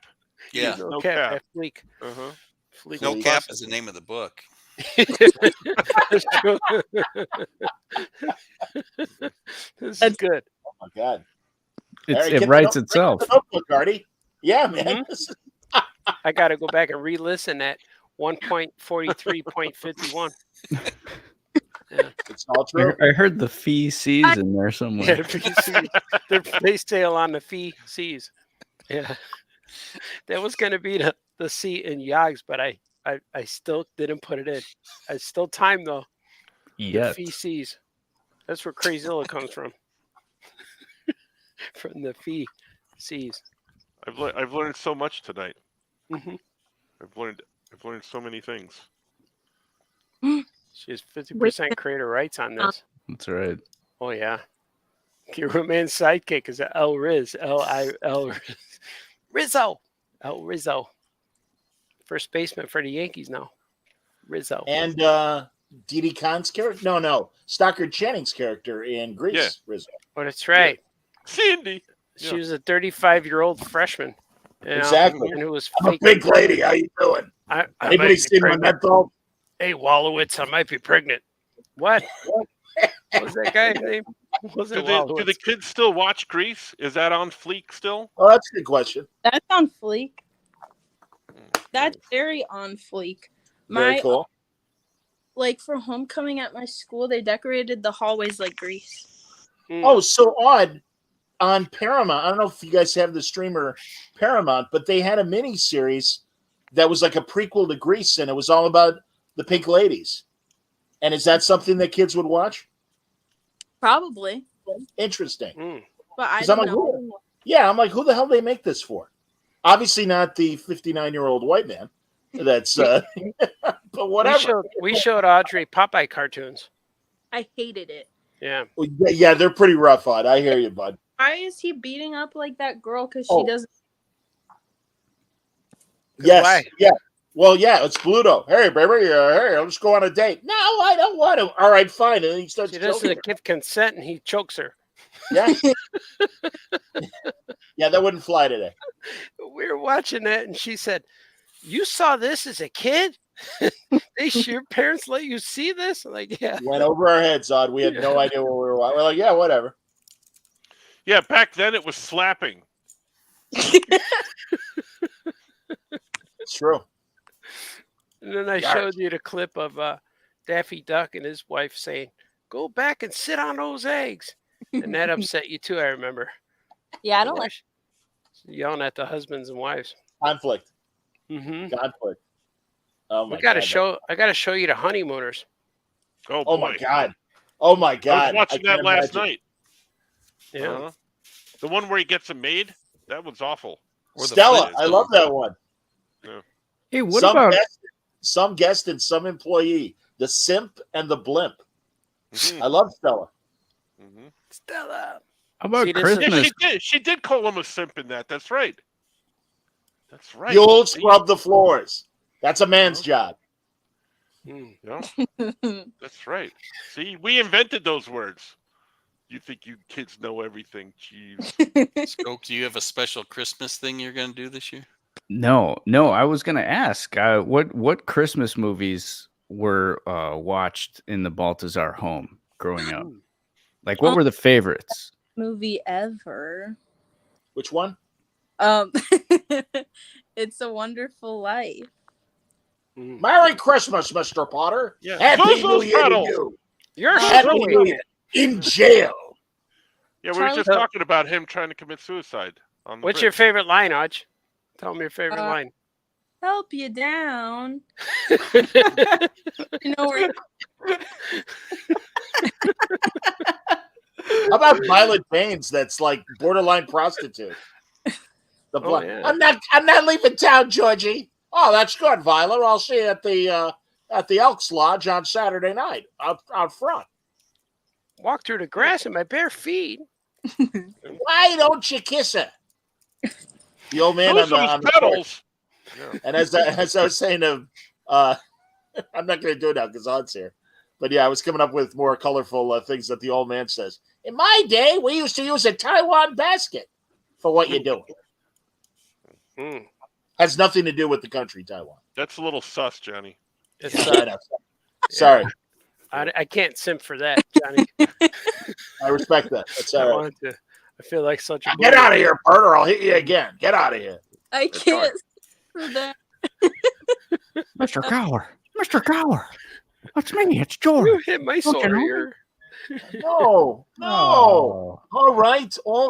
Out you go, you two pixies. Through the door or through the window. Through Where the do you window. get off calling me Nick? Well, that's your Give it- name. You're giving this place atmosphere. See? That's right. I my bet God. among all of us, we could probably do the whole movie Oh yeah. from memory. I gotta watch it again. I haven't seen it this year yet. It's amazing. I watch it every year, at least once. Youth is wasted on the wrong people. They ever make a sequel to that? It's a Wonderful Life. On SNL, they did. Oh, that's right. It's a great sketch where they discover that Potter kind of set up Uncle Harry. I remember Potter has the money, and they Uncle go, Billy. they go and raid him and knock him out of his chair. They and beat everything. him up. They beat pull him out up. of his wheelchair. Is Phil Hartman in it? Yes. Oh, yeah, He's yeah, Uncle Billy. He's like, I remember. Yeah, Potter Dana put Carvey. that money. Dana Carvey is George. Oh, whoa. Yeah, it's funny. Zuzu's pedals. And they go in there. There he is, and I think John Lovitz is Potter, and because they knock him out of his chair and he stands up. All right, stop. Yeah, and he's faking it. That's right. He runs away like he can walk. And they say, "You're not even a cripple." That's what he says. Yeah, sadly, because again, it was okay to say cripple back then. Exactly. Yeah, you can't. You shouldn't say that no more. No, that's not a nice word. No, I'm sorry. We'll edit that out. You know, I was saying on Doctor Who, they have a bad guy who has a life support machine, and he's kind of devolving, and he can't use his legs anymore. So he rides around in it, and the producer's like, that gives a bad image for disabled people to have a bad guy in a wheelchair. And I'm like, are you going to go back and recut It's a Wonderful Life and have with CGI have Mr. Potter standing? I love when he wants to intimidate somebody and he tells his assistant, move my chair. You think you're going to bother me? Yeah. You're not about a scurvy little spider. You sit around here and you spin your little webs. Well, that goes for you too. You are not a common yokel. Help you down. Yeah, that's right. That's right. I forgot. At first, it didn't register until your dad did it. Now I remember. Yeah, sure. That's their favorite line. Is this your bad ear, George Bailey? I'm gonna love you till I die. What hey, did she brainless. Say brainless. Yeah. Didn't know where coconuts come from. Hey, George, and the druggist. Hey, George, I'm not paying you to be. I forget what he calls him when he's drunk out of his mind. Canary. Yeah, I'm not paying you to be a canary. That's right. Wait, 320 Sycamore. Come on, man. I got some bad liquor or something, Ernie. Do you think at high school dances, do you think they still do the Charleston contest? Ask Audrey. Ask Audrey. I'm sure. Audrey, do you know the Little Rascals, like Spanky and Alfalfa and those guys? Yeah. The guy that's trying to talk to Mary before, when they're at the dance and it's got the stage over the pool and everything. And he's like, as I was saying, and Jimmy Sturgis goes, why stop bothering people? And he goes, oh, gee, I'm sorry. Hey, that's Alfalfa as an adult. And I got the key. Yeah. Yeah, watch it again, and it's Alfalfa. It's crazy. Yeah. He even has the hair sticking up. Mm-hmm. I didn't even know that. Bing. Well, that's why I'm here, buddy. You're here to tell us about what slaps. And we're here to say the old stuff that's well before your time. He's called Uncle Chips. Uncle Yoko Chips. Everybody sit around the campfire. I'll tell you about Laurel and Hardy. Do you guys know who this mouse is? Say it again. Mouse that's Mouse Guard, David Peterson. We love David. Yeah. Mm-hmm. Oh. We love He's David. amazing. His books are great. That Mickey. They're really great. Mickey Mouse. There we go. I know that book. Patrick the Wolfman. That's a good painting. Oh yeah. I painted it and I put our date of our wedding on there so I remember. Yeah. Smart. Yeah. Constant reminder. That's a great idea. Yeah. What were you gonna say, Odd? What? I thought you were about to say something and we cut you off. I said house tour. Nice. Ooh. True. Mm-hmm. Yes. There's a whole special. There's a Charlie Brown like nativity scene. I thought. Really? Audrey showed us a few. Yeah, we have it. ago. There it is. Yeah. There it is. Where's Lex Christ? I'm not sure, but looking at it, I'm almost positive it's Italian. Is it? Who? I'm pretty sure. Look at the bottom and see where it was made, but I'm pretty sure it's Italian. Is there a Carlito peanut Brown? character that represents baby Jesus? Is it like Woodstock or somebody? I don't know. Is there a baby Jesus in there? Franco's got that gene from his father about looking at a nativity scene and knowing where it's from. Mm-hmm. I don't know if there's a baby Jesus. I hope it's Pigpen. There he is, Snoopy. Snoopy's in there. Is Snoopy in the Big it's in the little crib that they make for Jesus? Yeah. Who are the three wise men? Shermy, Franklin, and Pigpen. Yeah, Pigpen would be a good wise man. That's true. Bobby Pigpen from the Sox. Yes, Bobby Pigpen from the Bobby Sox. Pigpen. Cy Young Award Schroeder. winner. Maybe Schroeder is a wise man. Schroeder could be a wise man, certainly. Whoa. Yeah. Oh, that's awesome. Do you guys being adults? Say it again. Are we adults? We try You to like be. adults? Do we like being adults? Yeah. Yeah, I don't Yeah, mind. it's not bad. Oh, I just turned 59, and I'm like, so 60 is staring me down the gun barrel, but I don't care. It's just It feels the same as when I was a teenager, except I have less money now. Yeah. Yeah. And It feels the things same. hurt more. Like, my knees and stuff like that. It's hard to walk sometimes. But yeah. True. Oh, I don't think we have a choice. So these are all the things you have to look forward to. Yeah, don't worry. you're doing the same thing, but now it's just Yeah. Yes. What were your dad Eventually, said? one Absolutely. day when you're older, you will be doing your own podcast that is not on Fleek. Yeah.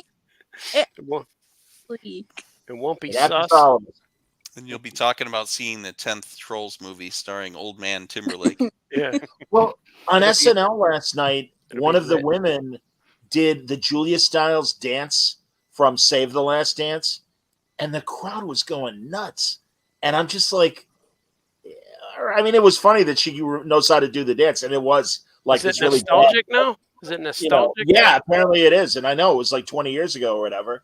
But yeah, it was cracking me up that like the kids were going crazy. And then Julia Stiles shows up and the two of them together do it. And it's like bad aerobics. It wasn't like, it was supposed to be like a sexy hip hop dance. And it's like, yeah, this is horrible. So, I don't know any of that. not Fleek. Not Did Fleek. you guys see Olivia Rodrigo on SNL? I did. Was it awesome? Did you think?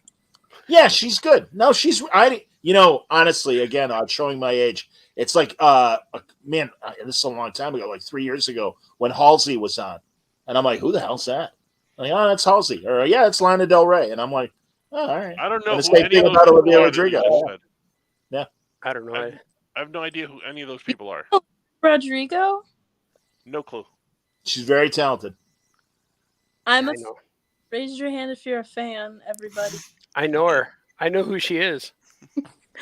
I Yeah. love awesome. She's so good.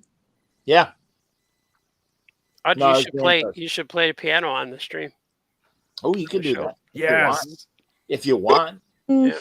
we would welcome it. No You pressure. play the Charlie Brown song in honor of Christmas. Oh my god, Best song ever. I only know the first note of that one. That's all we need. Like, then, I- then your dad will hum the rest for us. Yes. Yeah. I am the Hulk. Yeah. Yeah. He knows that one too. I am the Hulk. Dun, dun, dun, dun, dun, dun, dun. It's a good show. Here we go. Wait, this is scary, guys. Oh, no pressure. No, No no. one's Do watching. not No, be nervous. nobody- You're going to be no- playing to tens of people. Nobody's Mhm. watching this. Okay. Possibly Taylor Swift, though. You're on We could YouTube tag- right now Good too. friend. Taylor. She She's does gonna- watch podcasts. We know She's that. gonna love it. She'll love it. Oh, Okay. it's kind of late. Mom's gonna wake up though. It's all right. I know I can't play. Okay, no pressure. It's Maybe all right. we'll- Ding, You don't ding. have to. Yeah, no. Yeah, Mom- it's kind of late. She's got to work. Yeah, Stay full in. road. Absolutely. Yeah. We'll do it next time. We'll have an exclusive show. It's been, We'll do the It's been Saturday real. morning. Oh yeah, podcast one day. Well, yeah, we can do that. Yeah. Donald That's likes good. it. He said this is good. Don Lenza. Yep. Yeah, I don't want her to get yelled at. She'll get No, in no. trouble. I Yeah, proud. exactly. Mhm. You know, I just picked up a keyboard with all the Black Friday sales and all that were going on. It's a full like 88 keys, which I didn't have before, and I just set it up today. It's quite good. It sounds exactly like a piano, like a Why regular don't you piano. take it for a Go spin? play. Since you Play told us, play the Peanuts theme. Yeah. I wish. Well, while we're on the subject of Christmas music, Skoke, maybe this would be a good opportunity to play something from Skoke's record collection. Yeah, let's take a look. I mean, you sit on my lap today. Oh, Kissed in a toy is a price you'll pay.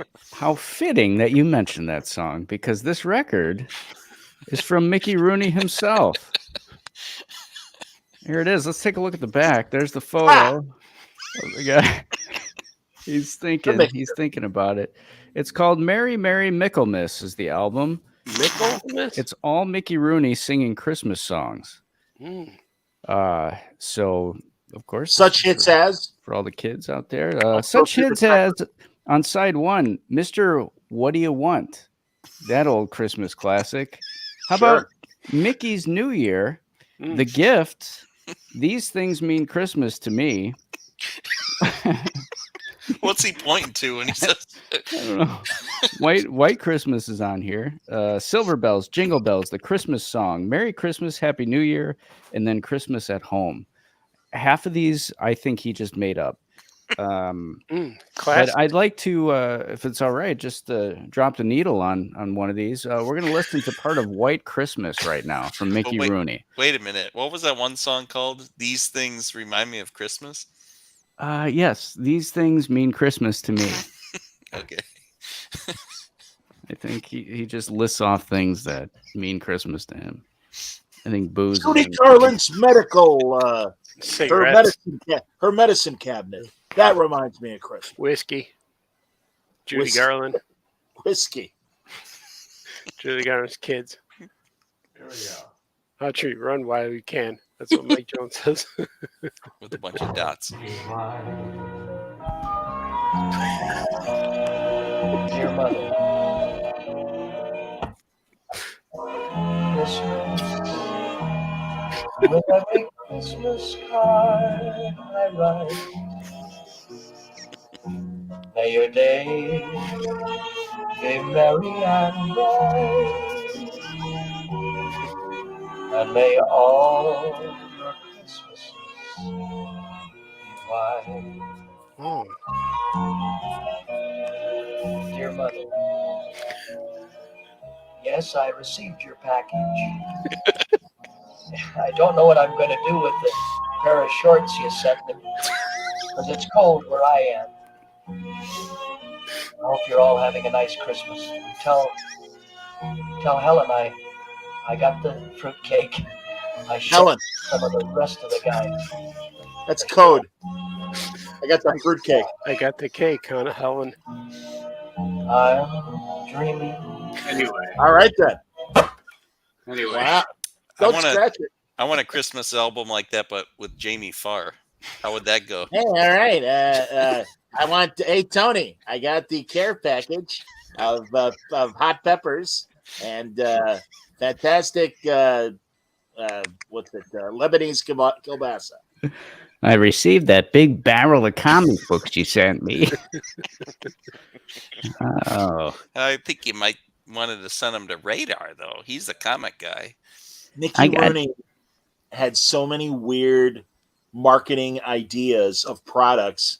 He made long hamburgers to fit in hot dog buns.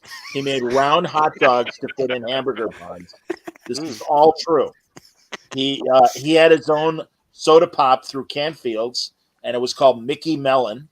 And it was like watermelon flavored soda. He's a visionary. Look at him. He's contemplative there. I like him. That would look good on a T-shirt. He was slapping. He was fantastic. That was happening. He was lit. Yo.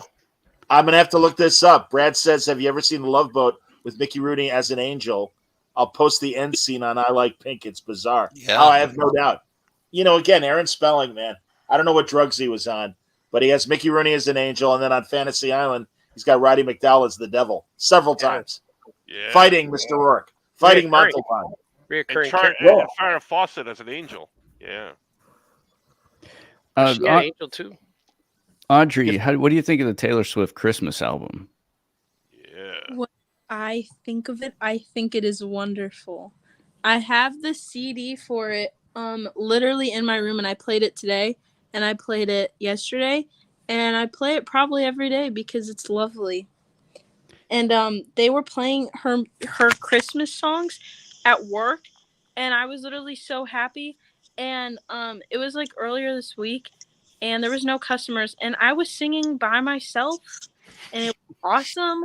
And the manager saw me, and I was a little embarrassed, but then I was like, whatever. And then I told him, hey, you got to go home and listen to Taylor Swift. And he went, I don't think I have to do that.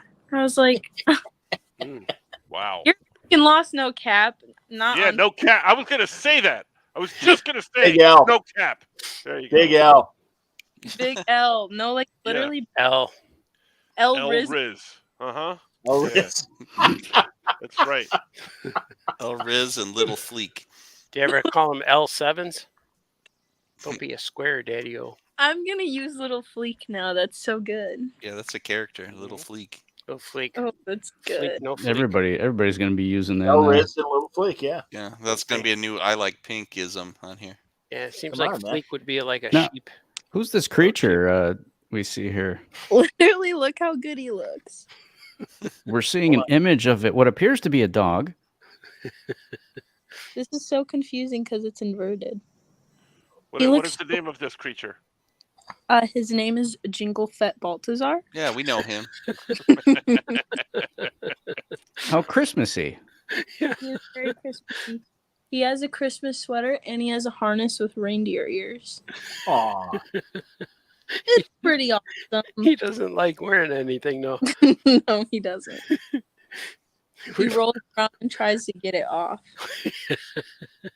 He's Or he'll, Little Fleek. yeah, he'll stand there and just look like, oh, come on, man. Take this off. He's Yeah, I think you guys should rename him Little Fleek.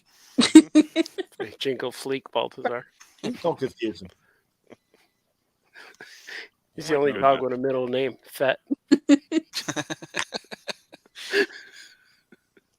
Oh, he loves me.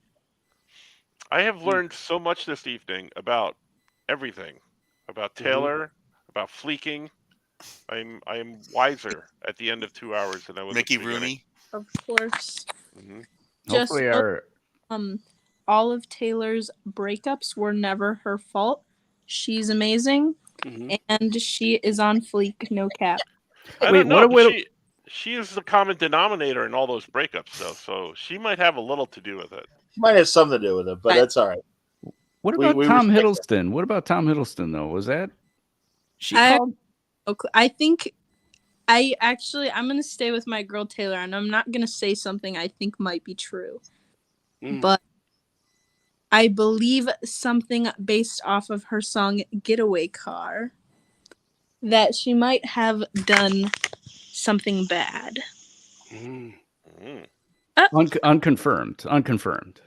Yeah, Like something bad, like she killed somebody? no, she's not a murderer, but she's like I don't know. Time will tell. Maybe we'll learn more with the re-release of Reputation. She's gonna put out her version. Yeah, Her version of her own version. Oh my God, Swiftie! There's 2 Swifties in here, but no one knows it. You know, actually, she could probably comment since she is watching right now. She could just tell us and clear it up for us. The minute we mentioned Travis Kelce's name, she tuned in. She's watching, yeah. Mm. I got an alert.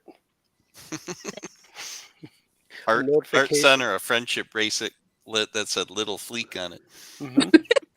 My cousin used to write to Ricky Lake for me all the time because I used to go to. How are we just finding out about this? Yeah, I used to go to. I take the bus. When I was in college, I would take the bus, but I'd stop halfway through and just stop at my cousin's house, Teresa and Rosie, and I'd just hang out with them. And we watch Ricky Lake every afternoon or twice a week when I stop by. And I would say, man, is she cute? She's awesome. She's funny. And then so my cousin Rosie would write letters to Ricky Lake. She would send them every time I talked. She would write it right there, and then she mailed her a bunch of letters, but nothing ever. I don't know if she got them. She didn't read them. She never read them on the air or anything. But you probably were on a list, I believe. Yeah, but it was sent. Bucker list, yeah, 50 yards away. My cousin Rosie sent her.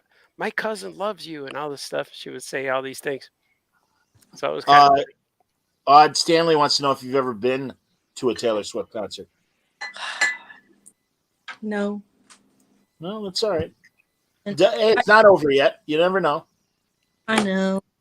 I tried. I actually didn't even try to get tickets because I was like, "There's no way," and they were just really expensive. But I wish I could have gone. Yeah, and we were You could thinking probably either. get them. She's on tour in Brazil right now. You could probably get them for that. Yeah. Yeah. Because we were thinking either college or the concert. So I think we made a good decision. Was the song "Runaway Car"? No, D. Brad. However, I'm a huge. D. Brad, he's here. It was close, D. Brad. It's Getaway Car, but We're all learning here, D. Brad. It's okay. Yeah. D. Brad. No D. Brad judgment. Again, we're the awkward uncles at a family dinner. Oh, yeah, I like that Runaway Car. That's a new podcast called Audrey and the Little Fleeks. Audrey and the Little Fleeks. That's so good. Mm-hmm. Anyone here been to a Taylor Swift concert? Skoke? No. Look at him. Twice. 2. Really? Have you really? Yeah, 2. The first one, I actually won tickets to the first one. It was the 1989 World Tour. I won tickets just on Facebook. I filled out a form, and it was through US 99, the country station. At the time, she was still considered country or just starting to cross over from country to the pop sound that she's doing now. But yeah, it was free tickets, and that was the first little known one. fact. If you watch the concert film of that tour, the only person not jumping up, singing, and dancing is Skoke in the section C, row 3. That's right. Mm-hmm. You could tell which one is me. The guy. I got an interesting Taylor Swift story. I just remembered. So my wife, when she was in college, was dating some guy that was into country music, and she didn't listen to country, and he made her go to a concert with her.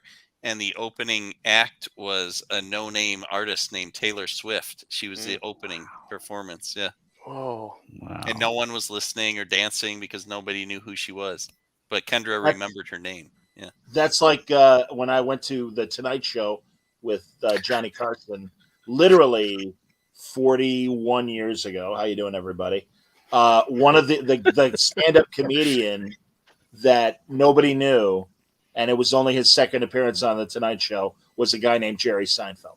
Whoa. Hey, what's the deal with him? What's the deal with Yoko Chip? Here's a little known fact that I actually I dated Taylor Swift for a while, and I didn't even know we were dating until I heard the song that she was never getting back together with me. That's about you? Like ever.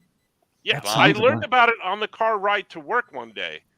I heard the song and I didn't even know like that we were dating, but apparently we were. Who knew? Mm-hmm. Mike Jones is correct. The Taylor Swift albums are right next to Mickey Rooney. They're right up there, man. Absolutely. Yeah. Can I get an 8-track of Mickey Rooney's Christmas songs, please? Do you have that? I'm sure you could. I can't wait till Taylor Swift covers Mickey Rooney's songs. Yeah. Can't wait till. Dear Mom, I got the shorts you sent me.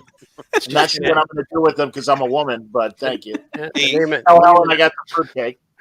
The name of the album. That one year when we were at New York Comic Con rooming with Artie, and you went to SNL because Taylor Swift was a musical guest for that. That's true. Show. Yeah.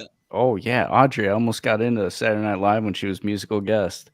Yeah. I was there were 9 people in front of me who didn't they cut off the line, 9 people in front of me. So if they had just let a few more of us go, we would have gotten in there. It was like a standby line.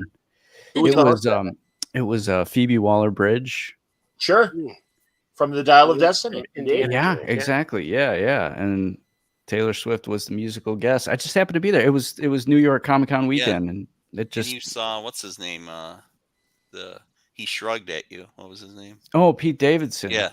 I did a tour of the SNL studios, and they took us through where all the offices are, where SNL is. And Pete Davidson came walking down the hallway, and we made eye contact. And I looked at him and I went like that. I just gave him a nod, and he looked at me and went. Just kind of gave a little eye roll and kept walking. He's probably like these nerds are in town for Comic Con. See, what he didn't know was that Pete then went backstage and told Taylor, "Listen, there's a guy out there wearing your clothes.